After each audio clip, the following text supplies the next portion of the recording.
My name is Kyle. I'm 23, and I was working as a food delivery guy. That day, I arrived at an apartment complex with an order, a bag of snail noodles from a beef noodle shop, of all things. The customer, some rude woman, called and told me to bring it up to the 33rd floor. She gave me 5 minutes, or she'd file a complaint. The power was out, so no elevator.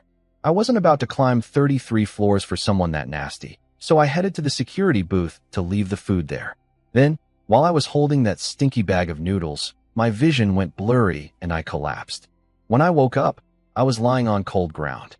A robotic voice welcomed me to something called the Global Fog Survival Game. It said 8 billion people were taking part, each one placed 500 kilometers apart. The rules were simple: gather resources, build a shelter, and survive.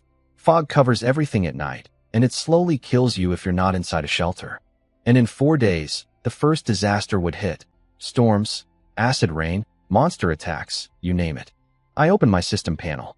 It showed my level 1, my rank, iron, and my talent, luck. The description said, believe that good things will always happen. I also had a small black cube called living soil, the key item for building a shelter. Without it, no shelter. Without a shelter, you die. There was also an iron axe and a starter gift box. I opened the gift box. It was supposed to give 2 loaves of bread and 2 bottles of water, but I got double, 4 of each. My luck talent was already paying off. I checked the social chat channel. It was chaos. One guy said he fainted while eating watermelon under his AC. Some woman said she passed out after getting angry at a stupid delivery driver. Pretty sure that was my customer. People were scared, confused, bragging about their talents. One guy got Kidney King as a talent and had no idea what to do with it in a survival world. Someone with a strength boost was happily chopping trees.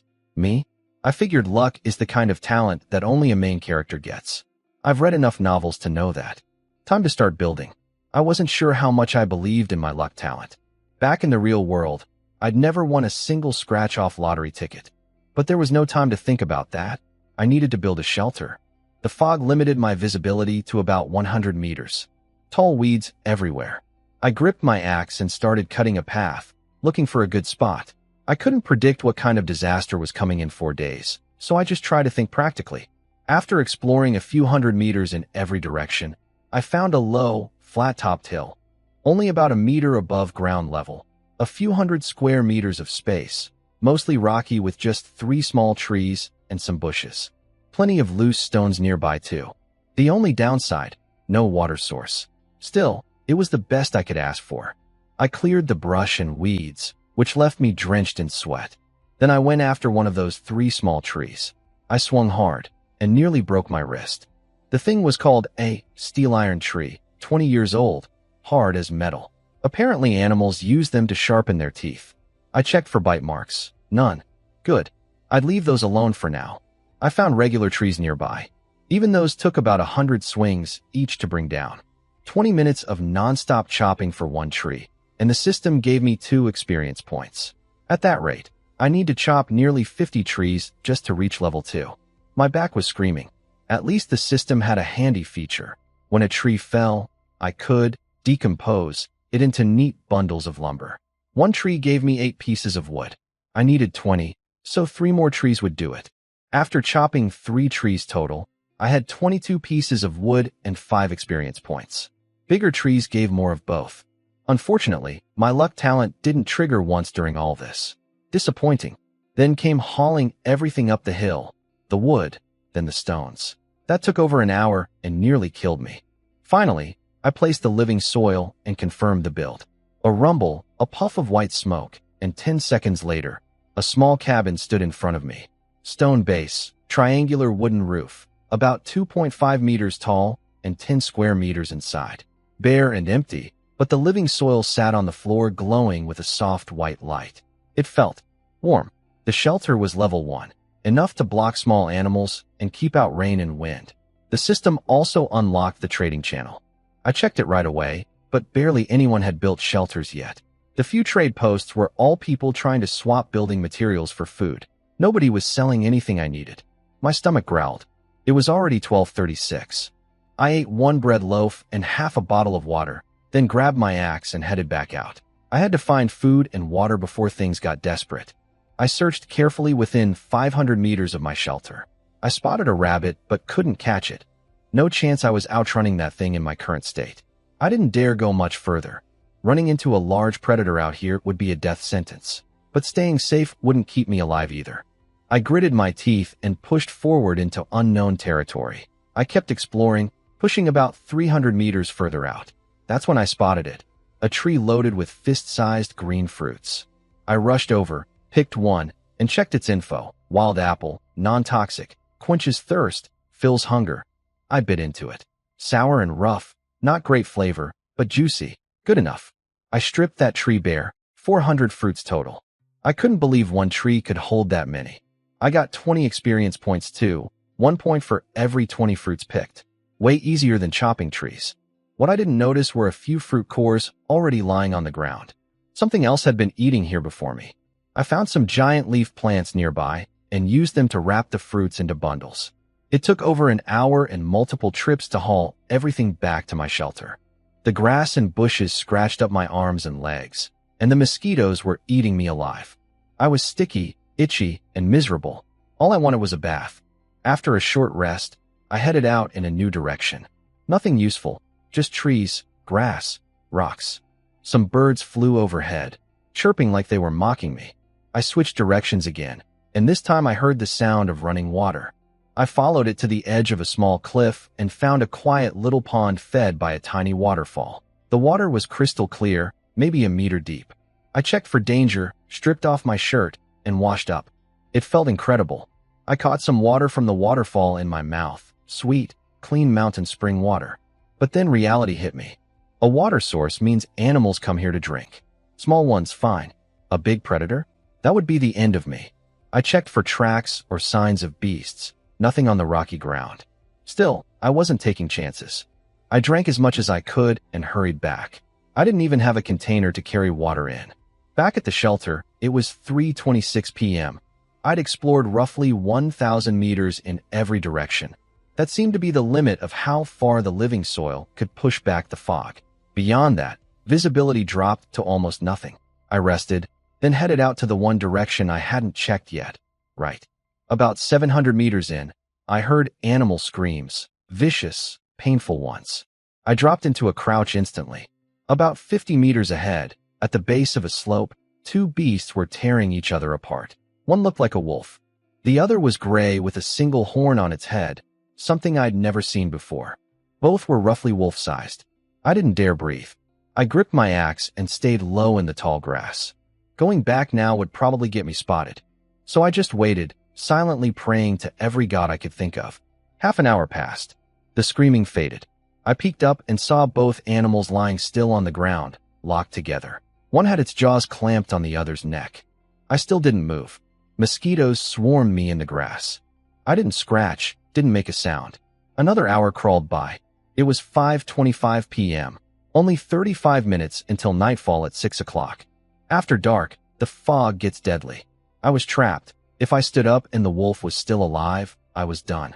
If I stayed, darkness would get me instead. I made my choice. Screw it. I'm going. I stood up, gripped the axe with both hands, and walked toward them. My heart was pounding so hard I could barely breathe. 3 meters. 2 meters. I could see them clearly now. The wolf's belly was ripped wide open, guts spilling out. It was still biting down on the horned beast's neck. The system showed me their info. Both were bronze rank, level 10. The horned dog was dead. The wolf was near death, not dead. I didn't hesitate. I swung the axe at the wolf's head as hard and fast as I could. I kept swinging, over and over, gasping for air, until the head was completely destroyed. Only then did I stop. The system chimed in. Congratulations. Killed a level 10 bronze wild wolf. Experience, 2,500. Reward, wooden bucket blueprint. Then another prompt appeared. Beast body detected. Decompose. I decomposed both beasts immediately. From the wolf, I got 6 pieces of meat, 1 pelt, and 2 fangs, all green quality. From the horned dog, 7 pieces of meat, 1 pelt, 1 horn, and 2 fangs. The guts were left behind on the ground. The system didn't bother with those. I was wrapping everything in the wolf pelt when a prompt popped up. Salt mine detected. Collect I looked around. The hillside where the two beasts had been fighting was covered in white crystals. A massive exposed salt deposit, roughly 200 cubic meters above ground, and who knows how much more underground. I chipped off 2 chunks with my axe, stuffed them in the pelt, and checked the time. 5:52 p.m. 8 minutes to nightfall. I ran. The path back was easier since I'd cleared the brush earlier, but I was hauling a heavy bundle of meat and salt. I burst through the shelter door at 5:59. 1 minute to spare. Outside, darkness swallowed everything. The temperature dropped fast, down to 8 degrees. I opened my stats. I had 2,525 experience points sitting there. I turned on auto level up and watched the notifications roll in. Level 2, Level 3, Level 4, Level 5. Cost me 2,200 experience total, with 325 left over. Each level after 3 required double the experience of the one before. If that pattern continued, leveling up later would be insane. But I slapped myself on the head. No point worrying about the future right now. I felt noticeably stronger. I could probably chop several trees without getting tired now. I checked my loot. Both types of meat boosted fullness and gave small strength and constitution bonuses. Even better if cooked with other ingredients.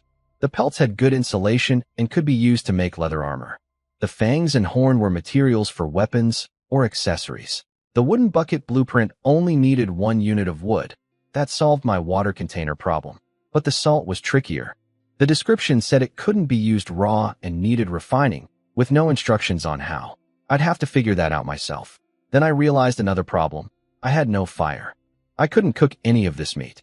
I couldn't eat it raw. I opened the trading channel to see what people had. It was busier now.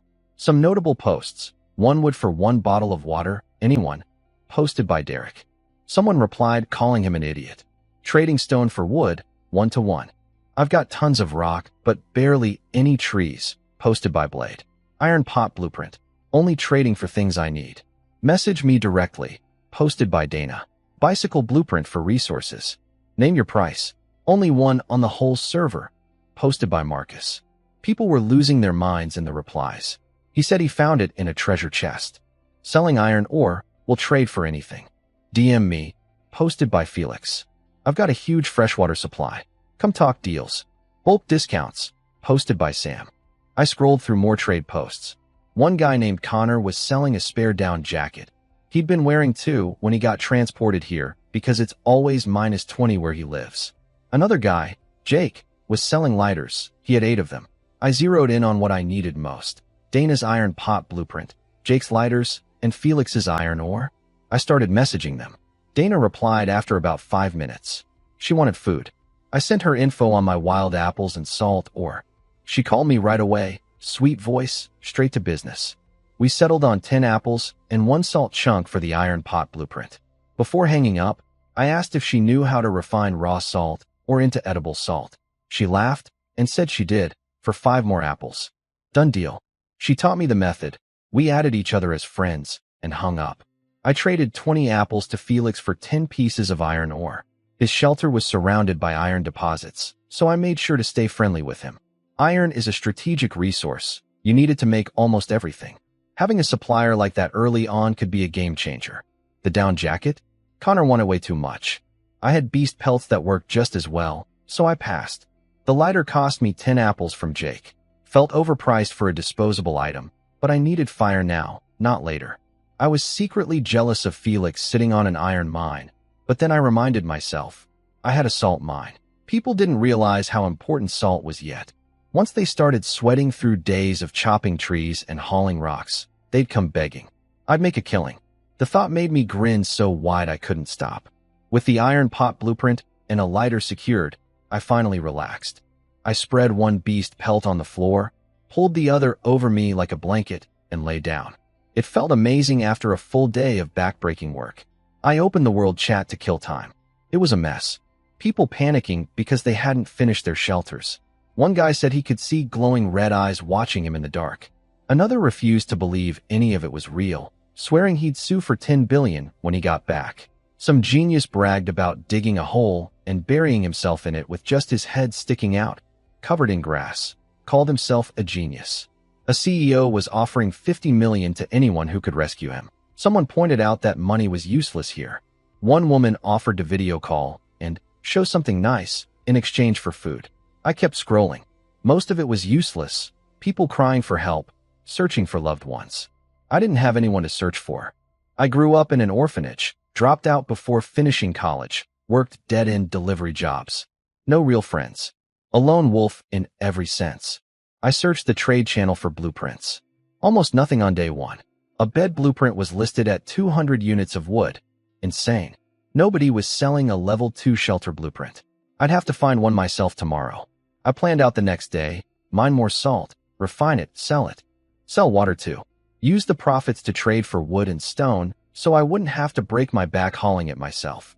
The night was quiet. My eyelids got heavier and heavier. I drifted off. Then, in the dead of night, creak, creak, creak. The sound of something grinding its teeth right outside my shelter. I snapped awake instantly, heart pounding. The grinding stopped. But then came footsteps, getting closer. Cold sweat dripped down my forehead. Whatever it was heading straight for me. I held my breath all night, pressing my body against the door.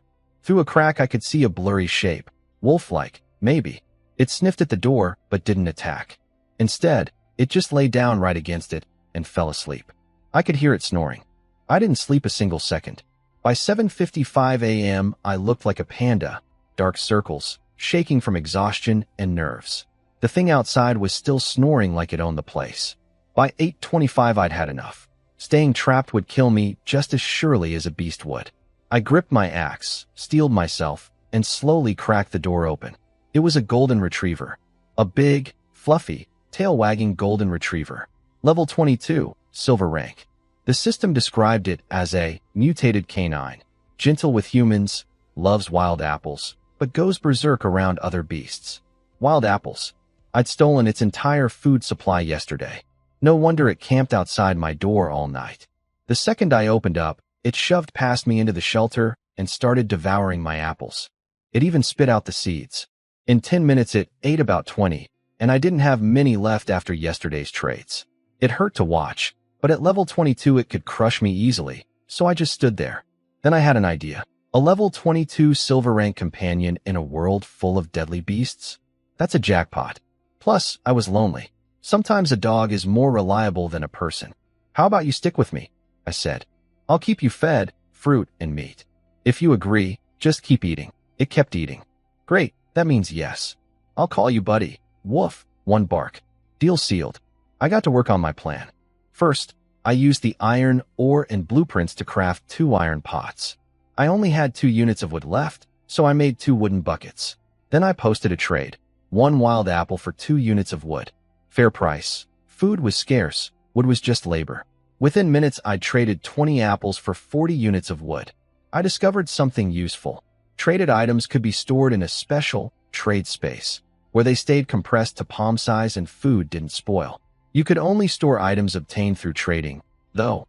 I tried to exploit the loophole, but no luck. I made 10 more buckets and headed to the waterfall with Buddy to fill them. Being level 5 now, I could carry 2 buckets at a time without getting tired. Buddy grabbed a bucket in his mouth and helped carry. Best investment I ever made. Those apples were paying dividends. Water problem solved. Next, salt. I made 10 more buckets, went to the salt deposit, chipped off chunks with my axe, and hauled it all back. 10 full buckets of raw salt ore. Then I followed Dana's refining method. Crush the ore, boil it in the iron pots, filter out the solid junk, then heat the salt water until it evaporates down to crude salt. I built a simple stone stove, ran both pots at once, and made a grass filter. By 12:22 p.m., I'd processed 5 buckets. 60 portions of crude salt total, about 12 per bucket. Not bad at all. Now it was time to cook some of that beast meat from yesterday. I cut the meat into chunks, skewered them on sticks, each one about a meter long, bigger than any kebab back home. 1 wolf meat skewer, 1 horn dog skewer. I saved the remaining 8 pieces to salt and dry later since I had no way to keep them fresh. The meat started sizzling and dripping fat. I sprinkled crude salt on top. The smell was incredible. Buddy came running over immediately, drooling everywhere. When it was done, I took a bite. Crispy outside, juicy inside, delicious. I shared some with Buddy, who didn't even wait for it to cool down. After eating, I felt warmth spreading through my body and my energy came back. Green quality meat was no joke. Feeling smug, I posted a picture of my barbecue to the world chat. People lost it. Some were impressed. Some were furious. One guy said he'd been eating grass all day. Another called me every name in the book. But a few sharp-eyed people noticed the white stuff next to the meat. Is that salt? My inbox exploded with friend requests and messages. One woman offered to send me special photos for some meat. I ignored that immediately. The serious buyers wanted salt. I set my price, 1 unit of salt for 25 units of wood or stone. I'd calculated it carefully. 1 unit was about 100 grams, enough for one person for a month. 25 units of wood meant chopping 4 trees. Half a day's work for most people. Fair deal, maybe even cheap. 6 people agreed. Some others tried to lowball me. One idiot offered 1 wood for 1 salt, and when I said no, he started guilt-tripping me. We're all humans. How can you be so greedy? I told him off and blocked him. Then a guy named Leo messaged me. He didn't have wood or stone, but he had wild apples. I already had 200 left for Buddy's snacks, and my fruit tree was picked clean. I asked how many he had. I've got a whole orchard. Tons of trees. Just tell me how many you want. I couldn't believe it. He was sitting on thousands of fruits and had no idea what they were worth. I went big. 200 apples for 1 unit of salt. He agreed instantly. I almost felt bad. Almost. But this is survival. If you don't know what your stuff is worth, that's on you. I added him as a friend. That orchard was too valuable to lose touch with. Final tally from the day's trading. 75 units of wood, 75 units of stone, 200 wild apples. I was getting rich. I also discovered that the trade system had a storage space. Items obtained through trading could be compressed to palm size and stored there without spoiling. You couldn't store non-traded items, though. I tried to exploit that loophole and failed. I spent the afternoon refining the rest of the salt ore. By 4 p.m., I had 116 total units of crude salt. I listed 10 on the market, this time at 30 wood or stone per unit, a slight markup. I kept the rest saved. Salt would only go up in value. I searched the whole trade channel and world chat. Nobody else was selling salt.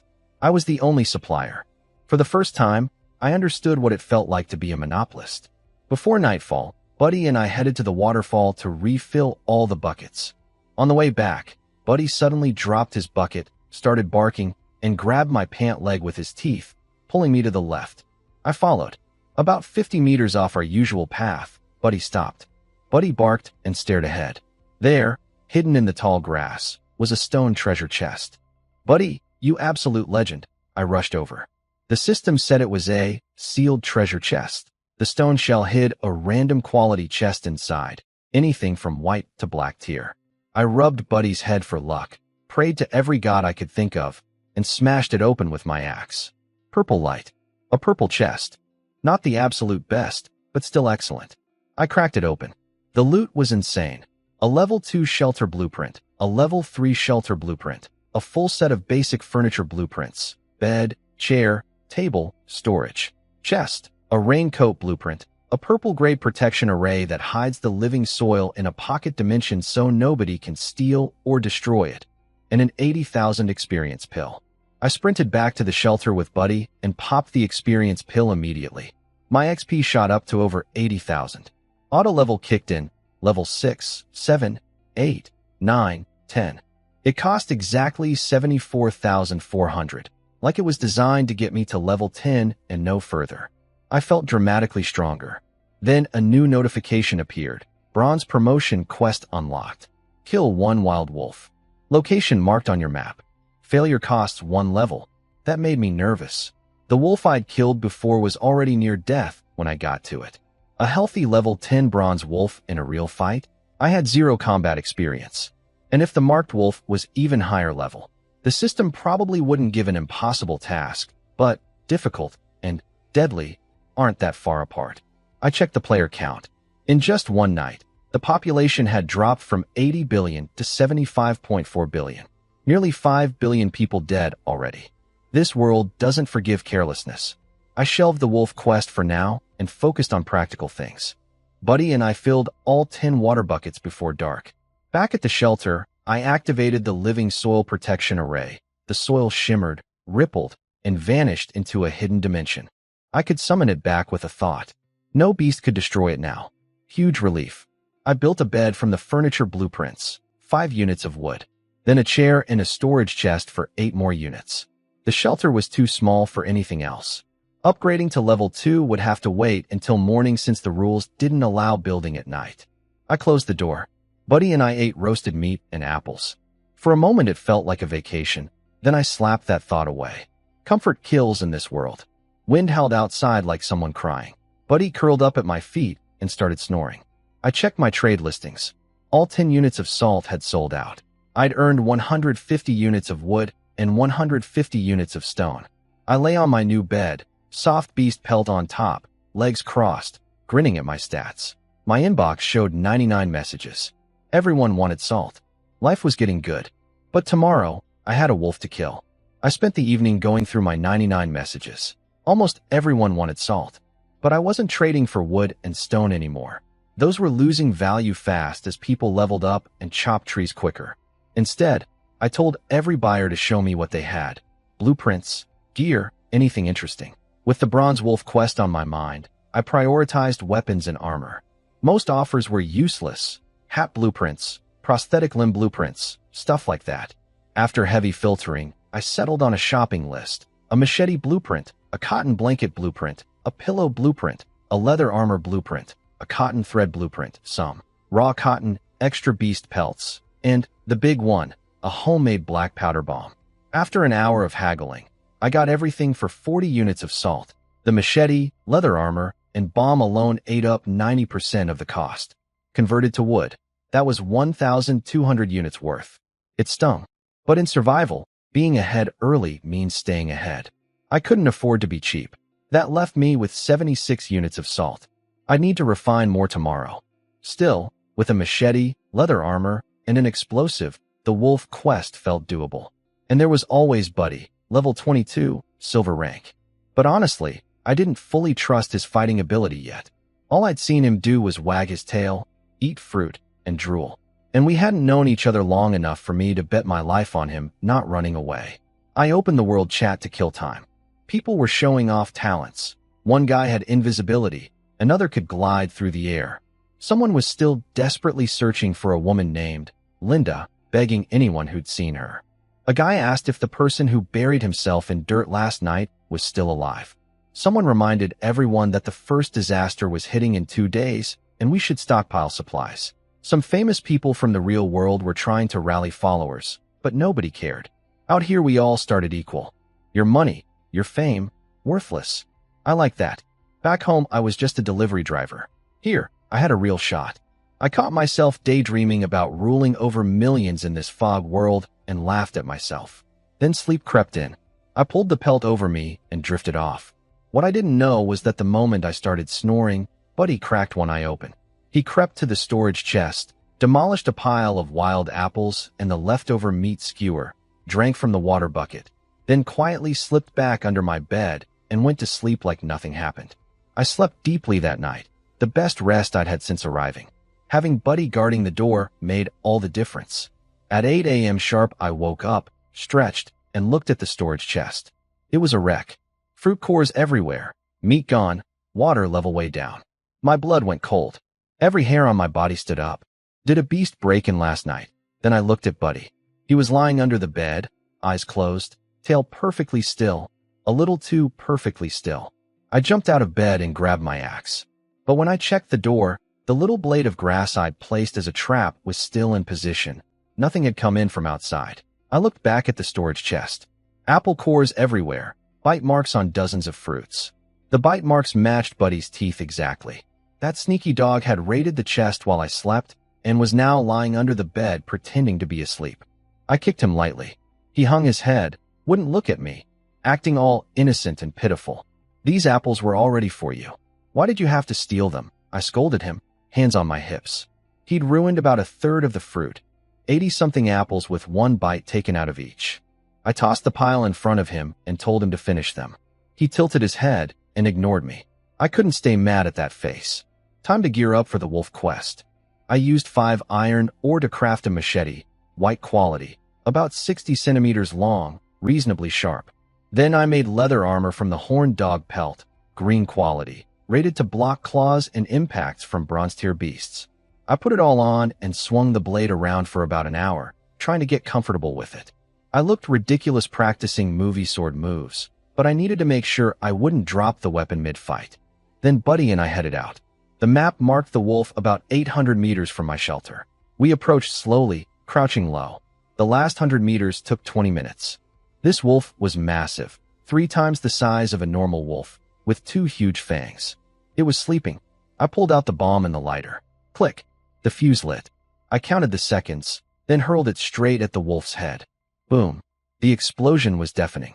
Smoke and fire everywhere.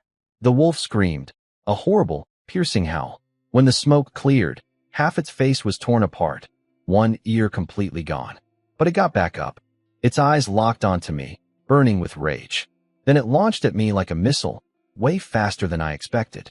I dove sideways, rolled, and slashed twice across its body before scrambling back. It twisted around instantly and came at me again. I barely dodged with a clumsy roll. Buddy, stop watching and help. Buddy understood. The moment the wolf lunged at me again, Buddy exploded forward, slammed into the wolf, and knocked it flat. He clamped his jaws around its throat and started thrashing violently. I rushed in. I hacked at the wolf with everything I had, over and over, blade falling on its body, leaving deep gashes.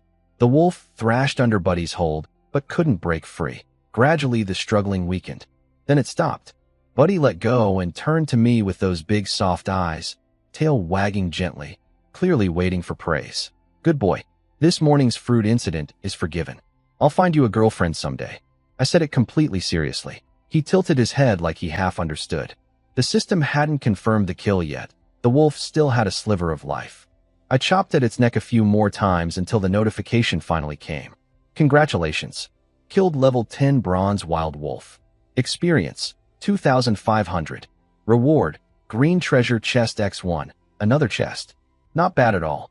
The system confirmed it. Bronze rank achieved. A warm energy flowed through my whole body. I felt significantly stronger. I decomposed the wolf, got some lean meat and a torn-up pelt. Buddy and I hauled everything back to the shelter. Time to upgrade. I pulled the wood and stone out of my trade storage and confirmed the level 2 shelter build.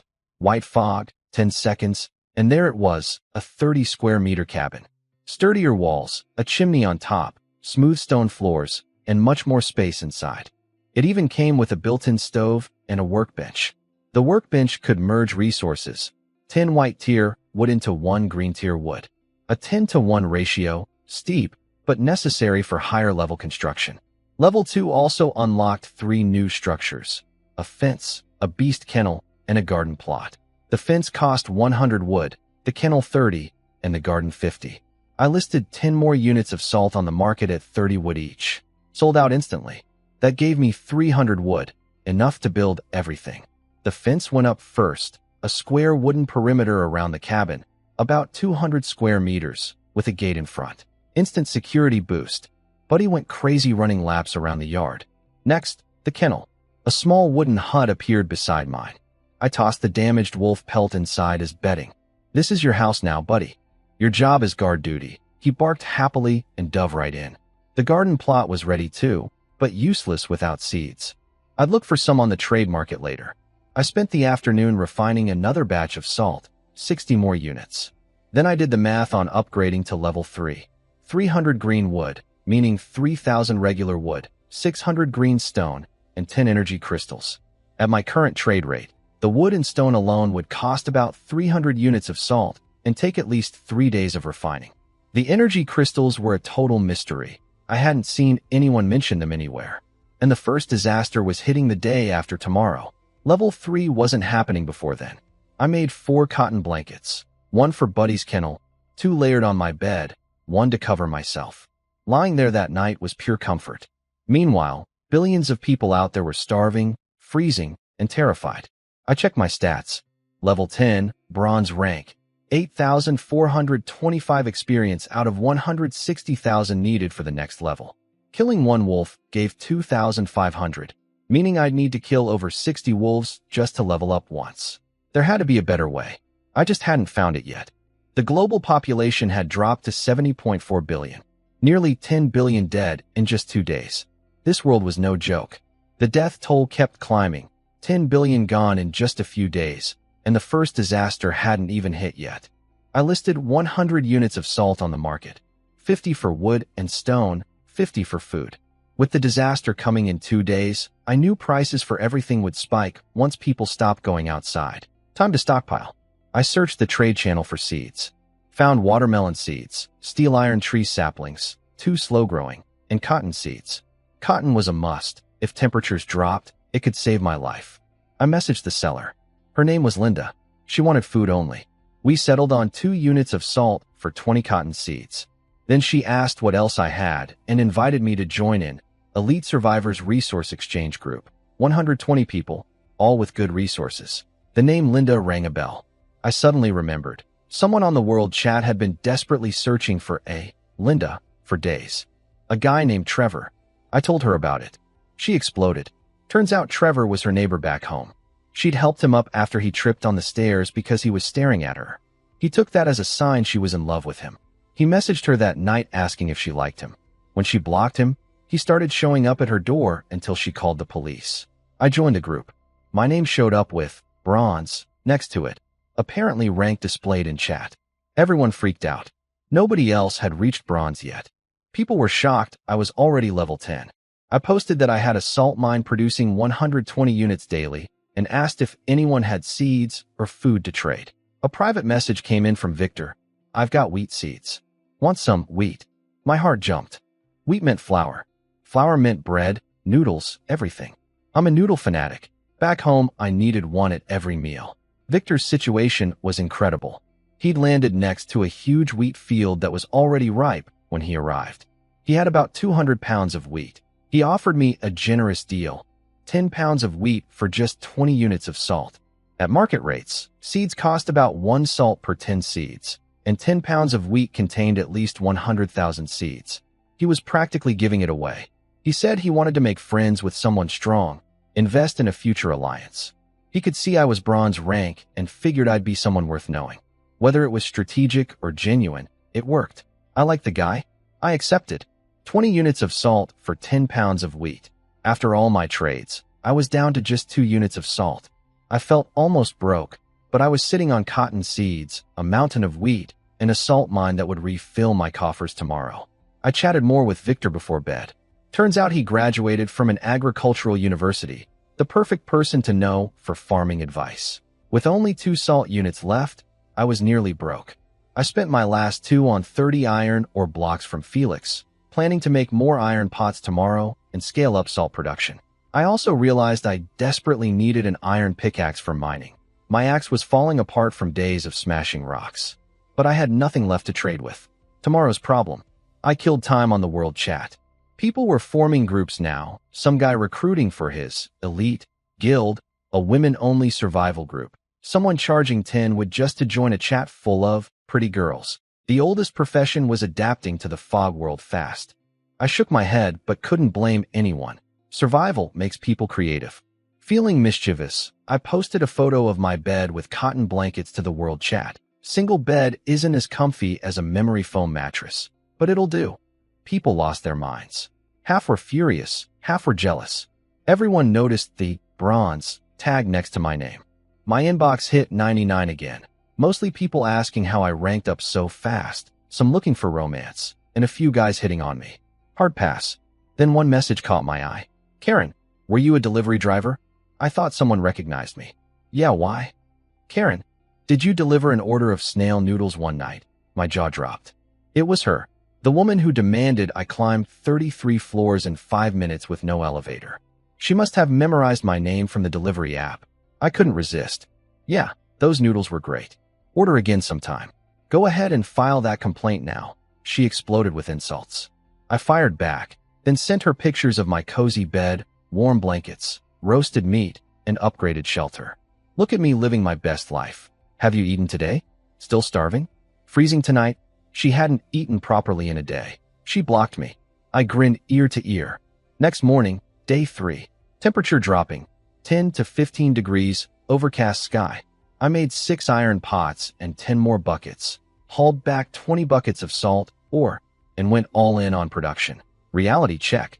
I could only operate 3 pots at once. Mining the ore, crushing it into small pieces, boiling, filtering. One person simply couldn't keep up with 8 pots. I'd been too optimistic. After a full morning's work, I'd only refined 90 units. Better than before, but not the breakthrough I'd hoped for. Worse, my axe was nearly destroyed. Days of bashing rocks had wrecked the joint between the head and handle. Without a proper blueprint, anything I made by hand would be flimsy. I needed a pickaxe blueprint badly. I bought 150 iron ore blocks from Felix for 10 salt, stockpiling in case he stopped selling. My overnight market listings had sold out. 50 salt converted to 750 wood and 750 stone. The other 50 salt I'd listed for food trades still had offers pending. I'd sort through those tonight. For now, I needed to find that pickaxe blueprint. I searched the trade market for a pickaxe blueprint. Prices were all over the place. The market was still chaotic with no stable pricing. I finally found one for 100 units of wood. I also spotted some tempting listings: a wooden cart blueprint for 200 wood, a longbow blueprint for 250 stone, even a rice wine recipe for 100 wood. Everything was expensive. I felt poor all over again. I contacted the cart seller, Luke, but he replied, "No haggling," and shut me down. The cart was important though. Hauling salt or bucket by bucket was killing my efficiency. I kept browsing and eventually found a cheaper cart blueprint for just 50 wood. After lunch, I built the cart and 2 iron pickaxes. The pickaxe made mining so much faster. I tied a strong vine around Buddy and hooked him up to the cart. He pulled it effortlessly. Silver rank strength made him a beast of burden in the best way. Not a single apple wasted on this dog. With the cart, pickaxes, and 5 pots running at once, productivity skyrocketed. By 5 p.m., Buddy and I had produced 150 units of salt, bringing my total to 232. I held off on planting my seeds. With the disaster hitting tomorrow, there was no point risking them on unknown conditions. Instead, I focused on stockpiling food. I opened the trade offers people had left on my listings and started shopping. Food prices were surging by the minute as everyone panicked about the disaster. I haggled hard with a guy named Nathan over potatoes. He wanted 1 salt per potato. He argued that food was the real necessity right now. Salt's importance wouldn't kick in for weeks. He was annoyingly right. We settled on 1 salt for 2 potatoes. I bought 100 potatoes for 50 salt. Then I went on a spending spree. 200 more salt units got me 2 pounds of rice, 10 chili peppers, 20 radishes, 20 peaches, 20 pieces of white-tier beast meat, 10 ears of corn, and 20 sweet potatoes. I picked things that stored well: potatoes, sweet potatoes, rice. Meanwhile, wood and stone were crashing in value.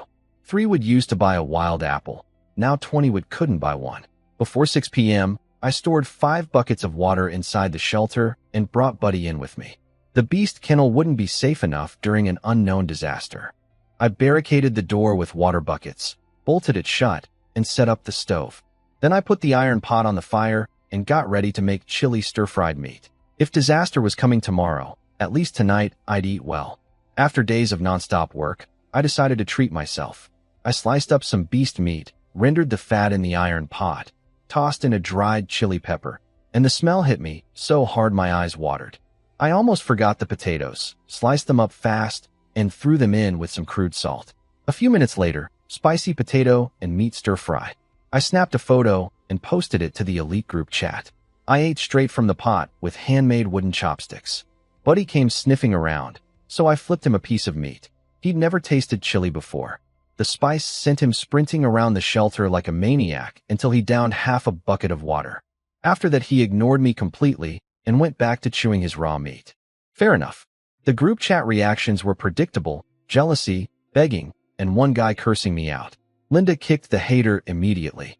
I had leftovers, so I thought of Victor, the guy who generously sold me 10 pounds of wheat at a bargain price. I messaged him and sent over the remaining stir-fry. He traded me half a pound of wheat in return. At current seed prices, that was thousands of grains, another steal. Building goodwill with generous people was paying off. Then someone named Forrest tagged me in the group. He sent a private message. His situation was rough. He'd spawned in a dense forest next to a gold mine. Mountains of gold were everywhere. Problem was, gold was completely useless right now. Nobody wanted it. He'd been trying to sell it since day one with almost no takers. He'd converted most of his resources into food just to survive and couldn't afford weapons. To make things worse, a tiger had appeared near his shelter. It circled his cabin every night and sometimes during the day. He'd been trapped inside all day, too scared to go out. He was asking me for a weapon. I checked the gold or info. Can be used for equipment crafting and jewelry. Has an unknown additional purpose. Requires refining. Unknown purpose. That got me thinking. The ranking system went iron, bronze, silver, gold. Gold rank was level 30. What if gold or was connected to the gold rank somehow? If that was true, this stuff could become priceless later. I made my decision. I crafted 2 brand new machetes, 10 iron ore each, and traded them both to Forrest for 200 units of gold ore. He was overwhelmed, asking why I sent 2. Making a machete only costs me 10 iron ore, I told him. Just take them. The real reason? If gold ore turned out to be critical at higher levels, I wanted Forrest to remember who helped him when he had nothing. A small investment now could pay off enormously later. Then, as I sat back feeling clever, my eyes landed on something in the corner of the shelter. The green treasure chest from killing the wolf. I'd completely forgotten to open it in all the rush to upgrade. I walked over and cracked it open. I opened the green treasure chest. For items, 1 radish, a wooden puppet blueprint, green quality, a small boat blueprint, and a full suit with tie and leather shoes. A suit. In a survival world. For chopping trees in formal wear, apparently. I stared at it with a blank expression and moved on. The 2 blueprints were the real prizes. The small boat needed just 10 wood. Simple, nothing fancy, holds 2 people. I had no river nearby, but I'd keep it for later. The wooden puppet blueprint was far more interesting. Green quality. It could fight, follow basic commands, and get stronger if you gave it a weapon. But the materials were a problem. 5 green tier wood, 1 energy crystal, and 1 wisdom fruit. I'd never seen either of those last 2. Then I remembered, energy crystals were also needed for the level 3 shelter upgrade. I searched the trade channel. Dozens of listings popped up, and the prices were surprisingly low. Most sellers didn't know what energy crystals were for. They hadn't reached level 2 shelters yet, so they had no idea these things were essential for upgrades. A huge advantage for being ahead of the pack.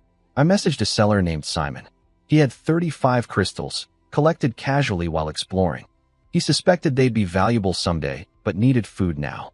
He kept asking if I knew what they were for. Obviously, I wasn't going to tell him. Instead, I showed him my 200 gold ore and said, I just collect random shiny stuff. Look, I traded 10 potatoes for all this gold. Your crystals aren't worth more than that. After 10 minutes of silence, we settled on 5 potatoes and 5 pieces of beast meat for all 35 crystals. I wanted to buy up every crystal on the market, but with the disaster hitting tomorrow and my food supply limited, I held back. If I could still go outside after the disaster, I'd sweep the market then. Next, wisdom fruit. The trade channel was flooded with listings. It wasn't rare at all. The description said it was edible, had some moisture, tasted mediocre, and supposedly makes you smarter, though nobody has confirmed this. People were just eating them as food. Because of the food shortage, prices were inflated. After haggling, I bought 2 wisdom fruits for 100 units of wood. Expensive, but I couldn't push the price any lower with everyone hoarding food before the disaster. I kept the boat blueprint tucked away, no water nearby, but it might sell well later or come in handy. Now I had everything I needed for the wooden puppet. Time to build it. I built the wooden puppet. It stood about 1.8 meters tall, oval head, simple line-drawn face, square blocks for ears, stiff joints held together with wooden pegs. It looked absolutely ridiculous, but it could move, run, jump, and carry heavy things. Fine motor skills? Terrible. Manual labor? Perfect. Buddy barked at it a few times until I calmed him down.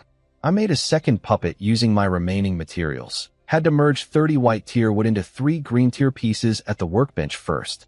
Then I crafted 2 machetes and armed them both. I sent them outside through a crack in the door to stand guard with orders to attack anything that entered the perimeter. Barricaded the door again with water buckets. Security level, maximum. I was lying in bed at 8:50 p.m. when a system announcement rang out. Starting tonight, a daily quiz would launch at 9 p.m. sharp. A question would appear at the top of the world chat. Answer correctly within 30 seconds, and 3 lucky winners would be randomly chosen from all correct answers. Prizes were random, with a tiny chance of getting a black tier item. Everyone who participated got a small experience reward. 3 winners out of 70 billion people. The odds were astronomically bad. The world chat went wild with excitement and complaints. One guy promised to livestream killing a bear if he won. Another claimed he'd won a 100 million lottery before, and this would be easy. 9 p.m. hit. The question appeared. Can infertility be inherited? I stared at it for 2 seconds, then it clicked.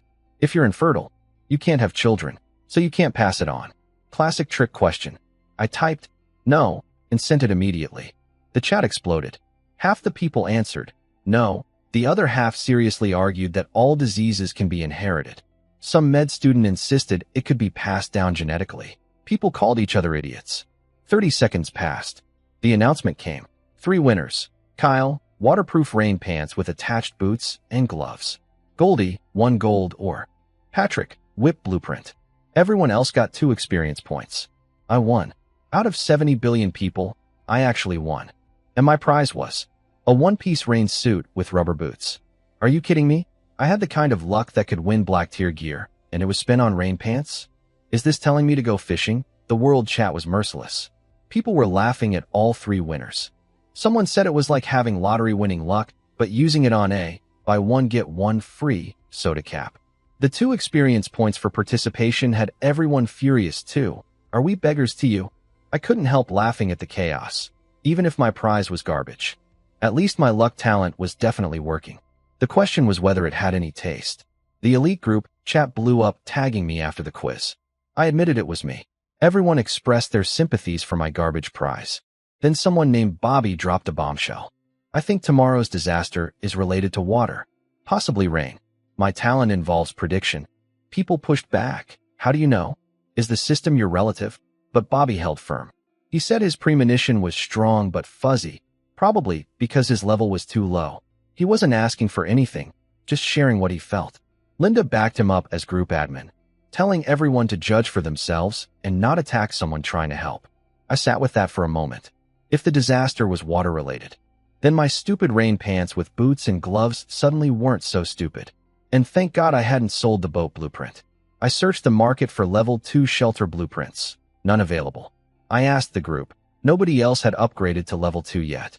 That made me feel good about my progress, though I knew there were probably hidden powerhouses out there already at level 3. Then Linda messaged me privately. She wanted to trade a double experience card for my rain gear. The card doubled all experience gains for 3 hours. Useful eventually, but right now my experience sources were too limited. It would be wasted. And if tomorrow really involved water, I needed that rain suit. I turned her down. She went quiet for a while, then explained her real reason. Her shelter was near a huge swamp full of peat moss, a plant that worked as medicine for bug bites and itching. She wanted to harvest it to sell, but the swamp was filthy and full of biting insects. Rain gear would make it bearable. I offered a compromise. After the disaster passed, I'd lend her the gear with collateral, and she'd give me some peat moss in return. She agreed happily. We'd work out details later. After she signed off, I remembered my raincoat blueprint. It needed just 1 beast pelt, any quality. I used the green quality wolf pelt and got a green quality raincoat. The material quality carried over to the final product. I suddenly realized what I had. Raincoat, rain pants, rain boots, rain gloves. A complete waterproof set. All acquired through seemingly random rewards and drops over the past few days. If Bobby was right about tomorrow, then my luck talent had been quietly steering everything into place this entire time. The quiz prize I'd cursed as garbage, the boat blueprint I'd almost sold, the raincoat blueprint from the purple chest. All of it clicking together like puzzle pieces. Was this what luck really meant? Not winning lotteries, but having the right things fall into your hands exactly when you'd need them? I closed my eyes, turning the thought over. Sleep pulled me under before I found an answer. I woke at 6 a.m. 2 hours until disaster. Couldn't sleep, couldn't relax. The countdown was right there on my data panel. The world chat was chaos. People terrified, people bragging. One guy cheerfully announcing he was a death row inmate who'd been teleported here right before execution, so he feared nothing. Someone's wife had blocked him for developing too slowly. Scam groups were popping up everywhere. I cooked a proper breakfast, radish and chili stir-fried meat with steamed rice. If I was going to die today, I wasn't dying hungry. Buddy got raw meat and apples. We ate together in quiet warmth. He wagged his tail, completely unaware of what was coming. I thought about Buddy's background. If he'd been living around here at level 22 silver rank, that probably meant no higher-level predators controlled this territory. That was reassuring. 7 hours, 59 minutes, and 58 seconds. 7 hours, 59 minutes, and 59 seconds. The announcement came. This disaster is a rainstorm. Duration, unknown. Good luck. Bobby was right. The sky turned black instantly. Wind screamed through everything outside. Rain started light, then turned into a downpour. Massive drops hammering the wooden walls like fists. My 2 puppet guards were getting blown around outside. I cracked the door open to let them in. Mistake. The wind found the gap and ripped the door wide open, blasting rain inside. It took me and both puppets everything we had to force the door shut again. I shoved every piece of furniture, storage chest, chairs, table, against it as a barricade. The shelter was a mess. Water everywhere, supplies scattered. At least my bed was tucked in the far corner and the blankets stayed dry. I stripped off my soaked clothes and lit a fire to dry them. Buddy saw me standing there naked, lay down, and covered his eyes with both paws. Even in a crisis, this dog had manners. You're a boy dog. What are you embarrassed about? I muttered. I inspected the shelter thoroughly. The level 2 construction held up impressively. Walls sealed tight, roof not leaking. Only the peephole in the door dripped a little. Nothing critical, but I need to keep checking. The temperature plummeted to 5 degrees and kept falling. The wind picked up stones outside and hurled them against the walls, constant banging. I threw extra wood in the stove, but standing near it barely helped. I dove under my blankets. The warmth slowly crept back into my body. Buddy seemed unbothered by the cold. His fur was enough. Outside, the storm raged on with no sign of stopping. Good thing I'd remembered to grab the dried meat from the roof before the storm hit. Those were green-quality beast meats, worth at least 200 wood each at yesterday's inflated prices. I'd been drying them since day one. Almost forgot about them. Lying in bed with nothing to do, I checked the data panel.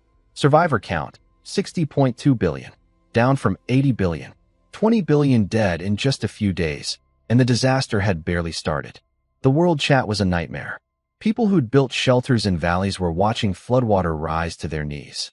Someone was begging for a boat, offering everything they owned. Meanwhile, one smug guy had built inside a cave. Couldn't die if I tried. Another guy's talent was called 1,000-pound anchor. Wind couldn't move him. He offered to waltz in the rain for entertainment. In the first hour alone, another 150 million people died. The elite group was tense. Linda checked on everyone. A guy named Chase had a rough situation. His level 1 shelter walls had gaps, and water was seeping in. He'd braved the storm to grab mud for patching, nearly getting killed by flying rocks and wind. He'd tied a rope around his waist just to keep from being blown away. Jeff thanked Bobby for his prediction. Bobby said his talent had gone quiet since morning. No new premonitions. Then Tina sent a desperate message. Her shelter was already shaking in the wind, and now a beast was ramming into it, about to break through. She begged for help. Nobody answered. What could anyone say? We were all hundreds of kilometers apart. Even if we were neighbors, going out in this storm was suicide. The group went silent. 10 minutes later, the system showed. Survivor Tina has left the elite survivors group. That meant she was dead. The group had been 140 people. Now it was 139. Then 138. An hour later, 135. 5 elite survivors gone in 1 hour. If the strong ones were dying, I couldn't imagine what was happening to everyone else. I messaged Victor. No reply for 30 minutes, but his name was still lit up, alive. He finally responded. Sorry, fell asleep. If he could sleep through this, he was fine. We exchanged some casual encouragement and signed off. By noon I was still in bed, not hungry yet, not willing to leave the warmth of my blankets. Outside, water was rising everywhere, but my shelter sat on that little hilltop, and the water drained downhill away from me. Smart choice on day one. Some animals had started climbing up to my hill to escape the flooding. Goats, deer, all herbivores. They could barely walk in the wind, stopping to flatten themselves against the ground during the worst gusts. No predators among them. No threat to my level 2 shelter, which was holding strong without a single crack. I watched the survivor count keep ticking down and pulled the blanket tighter around myself.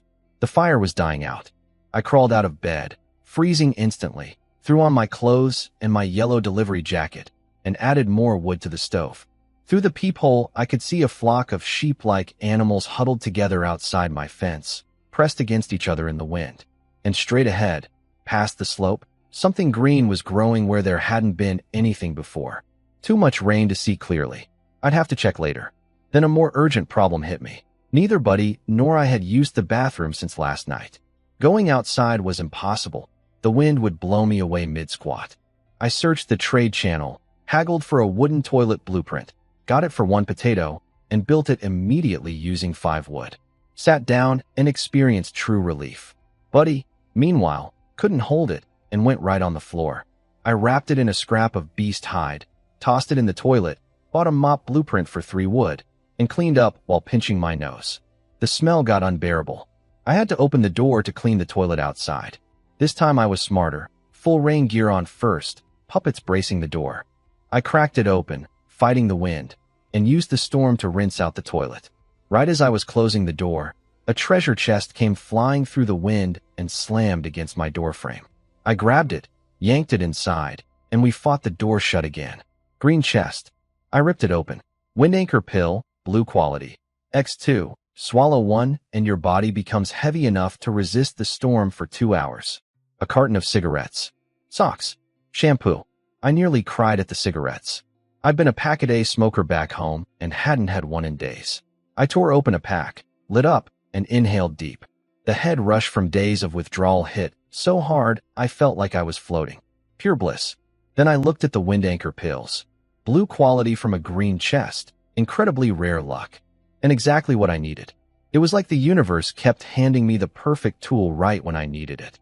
I put on the full rain suit, coat, pants, boots, gloves, grabbed a machete, and swallowed 1 pill. Instantly my lower body felt rooted to the ground. Rock solid.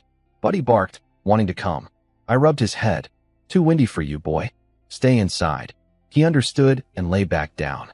I squeezed out through the door, had the puppets bolted behind me, and stepped into the storm. Rain hammered my gear. Wind screamed past. I couldn't breathe facing forward. Had to cover my mouth and nose with one hand, head down. But the pill worked. The wind couldn't knock me over. I could walk. Slowly at first, then faster as I adjusted. I headed toward that patch of green I'd spotted earlier on the slope ahead. Outside the fence, I passed the flock of sheep-like creatures, dozens of them huddled together, ignoring me completely. I left them alone and pushed forward through the storm. After 10 brutal minutes of walking, I reached the green patch I'd spotted through the peephole. Bamboo shoots. Not just any bamboo shoots. Rain bamboo shoots, blue quality. I read the description and nearly lost my mind. Eating one gave you 2 effects for 2 hours. Wind anchor, 80% reduction in storm impact, letting you walk almost freely in the hurricane. And rain lover, 2 experience points per minute just for standing in the rain. That's 120 per hour, 240 over the full duration. 4 low-level survivors still struggling to hit level 10. That was better than chopping trees all day. And on top of that, harvesting each shoot gave 400 experience. These things were a gold mine. I dug in with my machete. Each shoot took about 2 minutes to dig up, and I could carry 3 at a time. Between the wind anchor pill and eating one of the shoots, I could move almost normally in the storm. I ran back and forth all afternoon, 4 hours, about 4 to 5 trips per hour. By 6 p.m., I'd harvested 56 shoots with maybe 100 still left in the ground. I wasn't sure if they'd regrow overnight or mature into full bamboo by morning, losing their edible properties. I'd have to check tomorrow. Back inside, I stripped off my wet gear, lit a cigarette, and sat down to think about pricing. These shoots were incredibly valuable right now during the storm, but worthless once the rain stopped. I had to sell fast. I set the price, 300 units of wood or stone per shoot. Not cheap, but not outrageous. During the disaster, nobody could go outside to gather resources, so stockpiles were shrinking fast. Too high a price and nobody could afford it. Too low and I'd regret it if the storm lasted days. I posted the rain bamboo shoot info to both the elite group and the world chat, then boiled some corn and sweet potatoes for dinner. Buddy ate his fruit and raw meat, then started batting an apple around the shelter like a ball, entertaining himself while I dried my clothes by the stove. The elite group, down to 120 members now, 20 dead since morning, went wild. Linda, this is amazing. How are you selling them? Bobby, save some for me. Messaging you now. Jeff, this is incredible, but I definitely can't afford it. Just drooling from the sidelines. Mark, check your DMs. I want some. I'll make it worth your while. The messages started flooding in. Everyone wanted rain bamboo shoots. The elite group was buzzing. Plenty of people wanted to buy. I started going through the private messages. Linda bought 2 shoots for 600 wood. I offered to make her a raincoat for free if she sent me a beast pelt. No cost to me since I had the blueprint, and it was a nice gesture for the group admin. Then I opened Mark's messages. He'd sent several already. How many shoots do you have? I want all of them. I told him the price, 300 wood or stone each. He didn't even flinch. Turns out Mark was sitting on a ridiculous advantage. His talent was beast taming, and he'd tamed the leader of a colony of iron-toothed beavers, about 200 of them. He just commanded them to chew down trees, then walked over and collected the wood. Each beaver could fell 2 trees a day. At minimum 6 wood per tree, that was 2,400 wood daily, at least. And his shelter was surrounded by dense forest for kilometers. I was genuinely jealous. Free labor, no wages. The beavers fed themselves. It was a lumber empire. Mark bought 40 shoots without haggling. I received 12,000 units of wood in one trade. Instantly rich. I kept the remaining 10-something shoots for myself. Then I went to the workbench, converted 3,000 wood into 300 green tier wood, traded 6,000 wood for 6,000 stone on the market at 1:1, then merged those into 600 green tier stone. Level 3 shelter materials, complete. I rushed to upgrade. The system promptly slapped me down. Cannot upgrade shelter during an active disaster. Of course. I'd have to wait until the storm ended. At least I learned an important lesson. Always upgrade before a disaster hits. I browsed my inbox and reserved some shoots for a few serious buyers in case I could harvest more tomorrow. Then a system announcement dropped at 8 p.m. Starting tomorrow, level 2 shelter blueprints would drop more frequently. Experience from all sources was being increased. Treasure chest spawn rates during disasters were going up. Resource gathering now had a chance to drop chests too. The system was encouraging people to go outside during the storm. But the hidden message was clear. Lure them out. Let the storm kill the weak ones. Another round of culling. One annoying detail. The announcement specifically said, experience boost buffs remain unchanged, except for multiplier cards. That fell aimed directly at my rain bamboo shoots. I'd been planning to raise prices. So much for that. At 9 p.m., the daily quiz appeared. If you put a straw at the bottom of a glass and drink, you're sucking water from the bottom. So why does the water level drop from the top? Trickier than yesterday's. I sent my answer with seconds to spare. The world chat was a circus of responses. Tons of, I don't know. One guy raged about being a primary school graduate who couldn't handle these questions. Someone suggested just flipping the cup upside down. Another person actually explained the physics correctly. Water fills from the bottom up as you remove it, so the surface level drops. I waited for the results. The quiz results came in. Today's 3 winners. Brian, 80,000 experience pill, purple quality.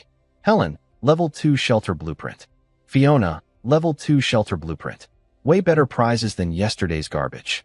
I was jealous sick, especially of Brian's experience pill. The same thing that had catapulted me to level 10. The world chat exploded with people trying to friend him. Women were sliding into his DMs. Everyone mocked yesterday's winners, including me and my stupid rain pants. I pulled the blanket over my head and fell asleep. Next morning, same routine. Woke early, made porridge, checked for leaks. Survivor count, 50.2 billion. 30 billion dead total. The storm hadn't weakened one bit. At 8 a.m. sharp, I suited up in rain gear, ate a bamboo shoot, and headed out. Good news. New shoots had grown overnight.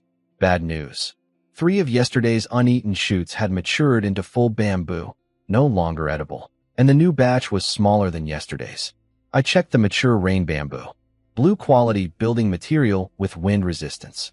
It would vanish when the rain stopped unless harvested first. Useful. I'd chop them down and store them. Then I dug up my first shoot of the day, for 1,000 experience. Not 400. 10 times yesterday's amount. The system announcement about boosted experience was real. Tree chopping had jumped from 2 to 20 experience too. The fog world was deliberately accelerating everyone's growth. My old axe was nearly destroyed, so I bought a blueprint for 100 wood and crafted a new one using green tier materials. Much sharper and more durable. Chopping rain bamboo was surprisingly easy, 2 or 3 swings each, for 1,000 experience per stalk. I worked nonstop all day. Morning haul, 26 shoots and 3 bamboo stalks. Afternoon, 39 more shoots and 1 bamboo. Total for the day, 65 shoots and 4 bamboo, 276,000 experience. I leveled up to 11. I also noticed the sheep flock was still camped outside my fence. I checked their info. Iron horn sheep, bronze rank, level 10. Tameable. Delicious meat. And their horns were equivalent to green quality iron ore. Once the storm ended, I tried to catch one. Back inside, my clothes were soaked again. I had nothing dry left except the suit. I put it on. It fit perfectly, 1.8 meters tall, looking like a young CEO. In a wooden cabin. In a fog apocalypse. With a golden retriever staring at me. Can't let Buddy think I'm some kind of weirdo who walks around naked, I muttered, adjusting the tie. I stretched, and Buddy barked at me in my new suit like he was calling me vain. I took a full-body selfie, blurred my face, with my triple-blanketed bed in the background, and posted it to the elite group. Let them suffer. Dinner was potato chili meat stir-fry with rice again. Buddy got his usual meat and fruit. His coat was looking shinier and healthier these days. Regular meals were doing him good. We ate together in our warm little cabin while the storm raged outside. What I didn't realize was that the water level on the slope below was rising steadily. The low ground where it had been draining was almost full. After dinner, I lit a cigarette in my suit, felt like a movie villain, and checked the group chat. People were complimenting my outfit. Mark was promoting my bamboo shoots to everyone, saying they were amazing for getting outside during the storm. Bobby wanted one too. I posted a request. Anyone have green tier wood or stone? Priority trades. Here's why. I noticed a new message on my workbench. Starting tomorrow, merging white materials into green would only have a 50% success rate. That changed everything. White tier resources were about to become nearly useless for crafting. Anyone smart enough to notice this would rush to convert or buy green materials before the change kicked in. I predicted the market would shift fast. Once more people upgraded to level 2 shelters after the disaster and saw that 50% failure rate, demand for green materials would explode while white materials would crash. I sold 60 bamboo shoots, keeping 5 for myself. Then I spent over 2 hours converting everything I earned, food, wood, stone, into green tier materials through aggressive trading. Final haul, 560 green wood, 540 green stone, 510 green iron ore, 10 green beast pelts, plus various other green resources and some premium food items like river shrimp and a big carp. Not the most efficient per shoot, but I was hoarding for the future. At 9 p.m., the daily quiz appeared. Draw a square on paper. How can you interpret it as a circle? I stared at it and yelled a curse word. The world chat was a wall of people screaming in frustration. Then someone posted an answer. A circle is 360 degrees. A square has 4 90-degree corners. 4 times 90 is equal to 360. Therefore, a square equals a circle. Clever enough. Everyone copied it frantically. Today's 3 winners all got the same prize, level 2 shelter blueprints. All 3. Clearly the system was trying to help more people upgrade. The chat was a mix of envy and frustration from everyone else. I didn't win tonight. But honestly, I was too rich to care. I slept hard, too hard. The storm woke me with a massive thunderclap that shook the whole shelter. Lightning was striking trees outside, toppling them into the rising water. The thunder lasted about an hour, then vanished like it never happened. I dragged myself out of bed, ate leftovers, suited up in rain gear, and stepped outside. My stomach dropped. The fence was gone. The beast kennel, gone. Blown away by the wind overnight. The sheep flock was still there, somehow unmoved, but everything around my hilltop was underwater. The bamboo shoot patch? Completely submerged. No more harvesting. Worse, the water had risen to 2/3 of my hill's height. At this rate, the whole hilltop would be underwater within a day. My shelter would be flooded and eventually destroyed. I went back inside feeling crushed. Searched the trade channel for anything that could help. Flood barriers, elevation tools, anything. Nothing useful. I wanted to give up. I stripped off my clothes and crawled back into bed to sulk. Buddy walked over, stared at me with those big eyes, tail wagging gently, just trying to make me feel better. I rubbed his head. It helped. I asked the elite group for advice. Linda said a boat could save my life, but probably not my shelter. Bobby said a level 2 shelter's stone foundation wouldn't collapse easily. It could survive being submerged. A new member, Dustin, was already standing on stacked tables with water at his knees inside his own shelter. He seemed totally unbothered. Then it hit me. I didn't need to protect the whole hilltop. I just needed to build a wall around my shelter, 1 meter out from the walls, all the way around. Stone blocks stacked with a sloped angle, like a tiny pyramid, so the wind couldn't catch them. Then seal the gaps with mud. Add wooden boards to extend the roof, so rain drained outside the wall. I got to work immediately. It was brutal, placing each stone block while lying on top of it so the wind wouldn't blow it away. Every piece had to be positioned carefully with a slope. No lunch break. I ate bamboo shoots just to maintain my wind resistance. By late afternoon, the wall was done. 3 layers high, about 1 meter, with 2 extra sloped layers for wind deflection. Then I spent 2 more hours hauling mud in buckets to seal every crack between the stones. Finished at exactly 6 p.m. Back inside, exhausted but proud, I opened the group chat. A message from Bobby caught my eye immediately. Good news, everyone. My talent is working again. I have a strong feeling the disaster is about to end. Take it as a reference, not a guarantee. Jeff, please be right. I can't take any more of this. If Bobby was right, I'd be upgrading to level 3 very soon. The daily quiz hit at 9 p.m. Today's question: the character for father on top, the character for Minnie on the bottom. What does it read? The answer was Dad. Basically, the system tricked 70 billion people into typing Dad in the world chat simultaneously. A massive, involuntary, calling Daddy event. The chat erupted in laughter. Foreign players who didn't know Chinese characters were completely lost.